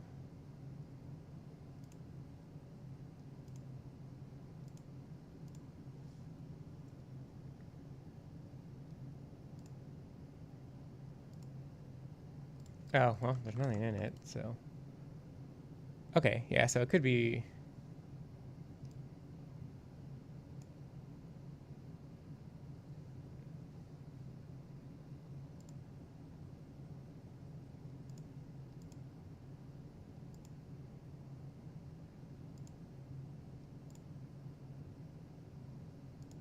So what I'm doing is I'm looking at these settings over here.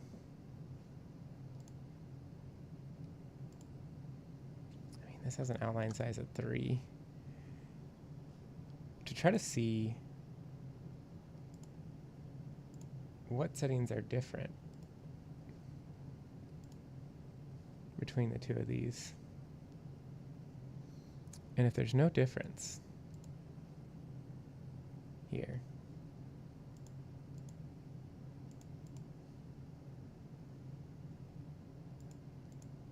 oh, render opacity right here. Whatever it's supposed to be. There you go. Now the number's back. Okay.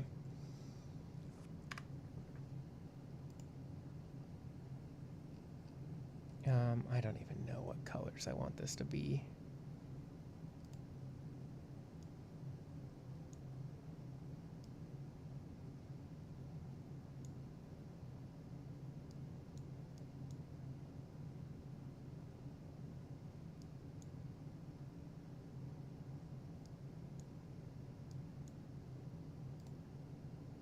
Maybe I just like make it gray. So like a 0.1, 0.1, 0.1 or something.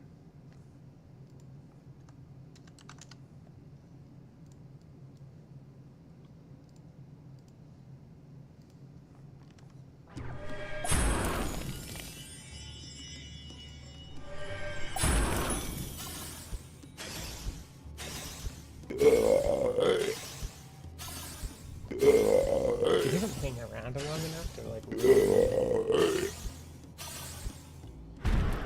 read it. I think I might want to like make it hang around a little bit longer. But you can tell that it's quite there now. And I think I want this color to be like a little bit brighter too. I'm also kind of curious because the damage here isn't red anymore.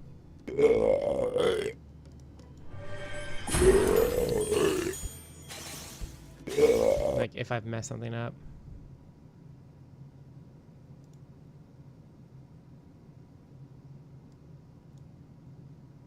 Wait, the shield icon would also have the thing? This now needs to be the overlay. We're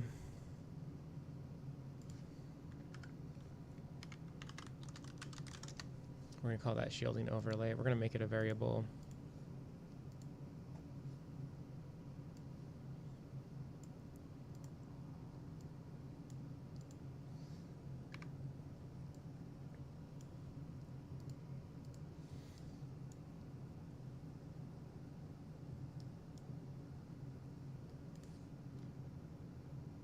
I don't think that's gonna really.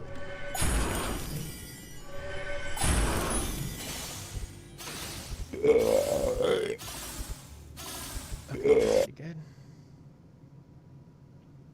And what I don't like is that the colors are not high contrast enough, so.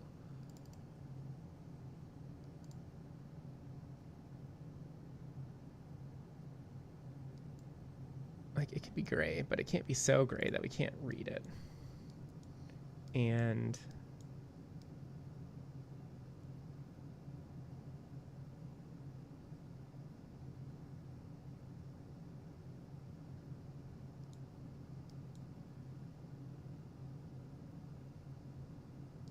yeah, that's fine, I think.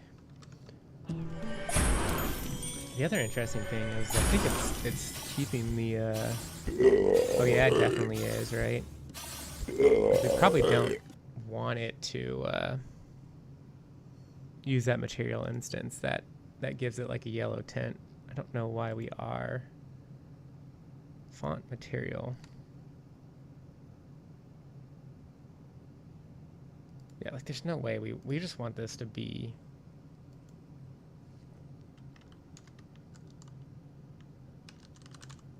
I don't even think we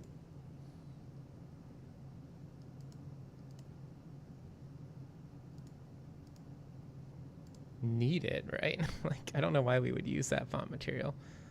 I think it's really doing is changing the color, so we can wipe that. Now the colors that we get will be like the true colors, which will help because it'll let things be like high contrast, and it'll be the color that you select rather than the color that you select plus that, right? And this is like, really like this 0.47 color. If these colors match, right, like it'll better indicate like that's why that this color's changed too.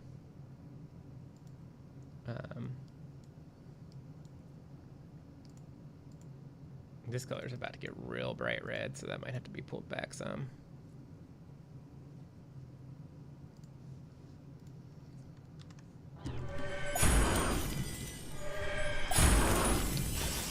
There you go. That's like a lot higher contrast. And because we changed so much, we need to do testing.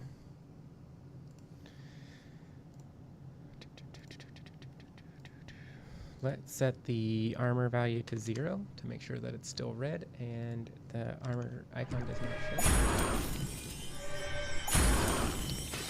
Yep. And let's set the armor value to negative.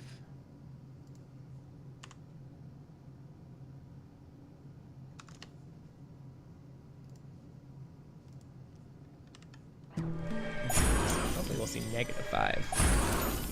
We do. That is awesome. The interesting thing is that the armor value doesn't change, so that's kind of neat. I really don't like how high the opacity seems to be, though, on the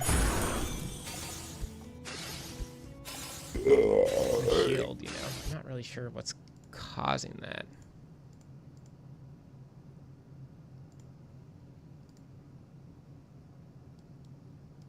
Like the color we're using, right, is like, yeah, 0, like 1.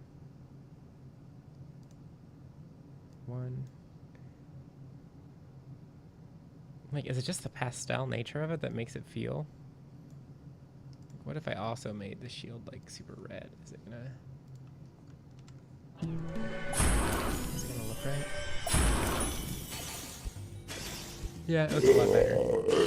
I guess it's just the pastel nature of it that makes it look kind of crazy. And now things will be kind of centered, and I can fix the last few centering issues here too. And this will make it a lot easier for people to understand what's going on. We just come in here, and this is centered, right? But as the number grows, it's going to want to like hug the left. So you also have to not forget to set this justification too. And now that'll make sure that it like centers all the time.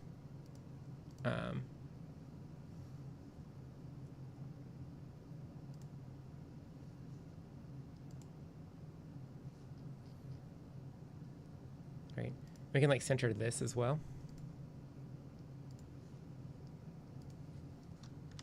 And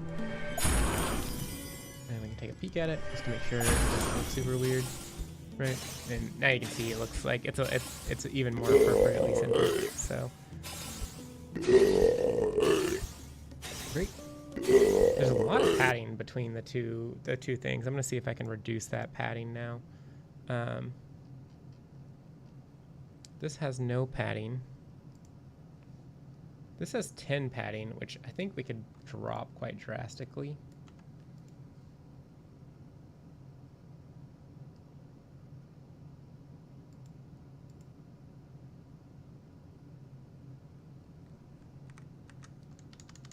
I don't know why I didn't like that.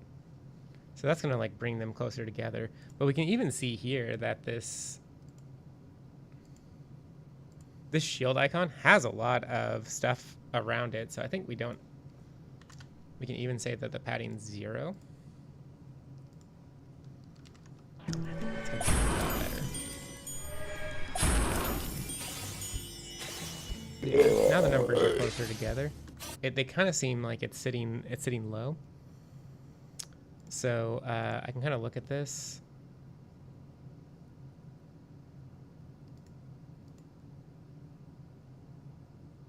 And what I want to do, right? Let me think here.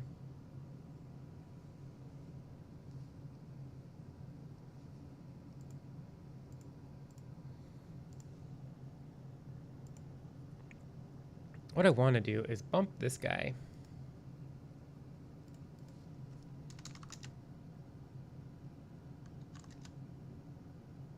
up a bit. We're not random padding on the X and Y, right? Maybe that's what's causing the problem.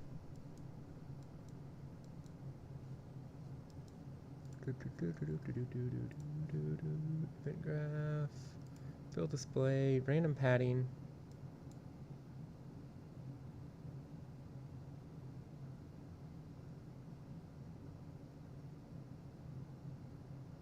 I don't think we actually want a random pad on the Y. I think that's causing us our problem.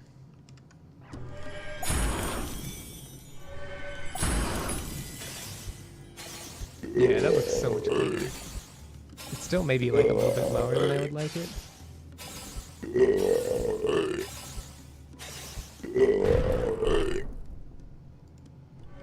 But let me double check a fast shooting tower. Yeah, so I think the random padding removed on the Y really helps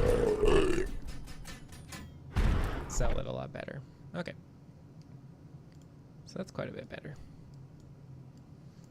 And then I'll leave a comment here so someone's not like, who removed it? I think it looks better.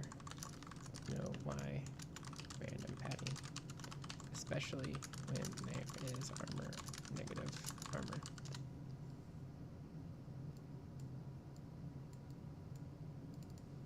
You know, I'll leave that in case they're like, actually, I want to do that.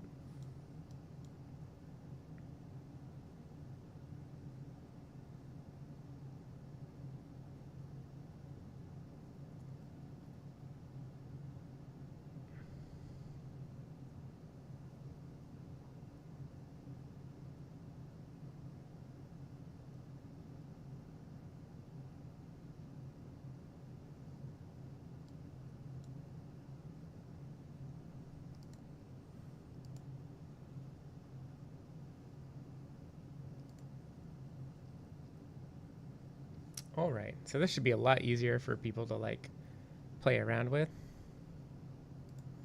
I'm gonna leave a note too, be like, play around with how it looks by setting damage taken and armor amount. Right, that way people know they can do this. I don't know if the person intended it, but it does work. So we'll get, and that'll help people know that default values, that they can click on these bad boys, set the default values, right, and like get it. Because we can also, you know, if we were to do this, if my thinking's right, you know, we're gonna see it change colors, right, and we're gonna see like how it looks, and how it's gonna spawn.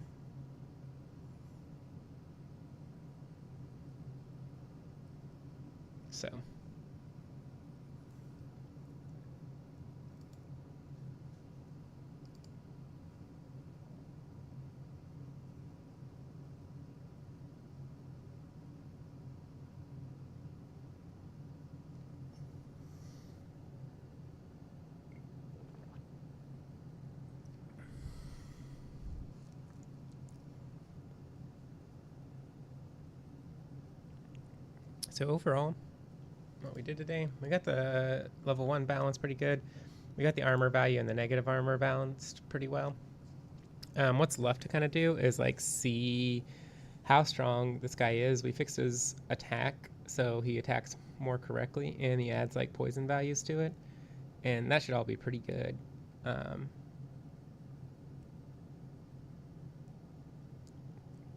Tomorrow we'll work on kind of the second batch of waves of the rat, I think, and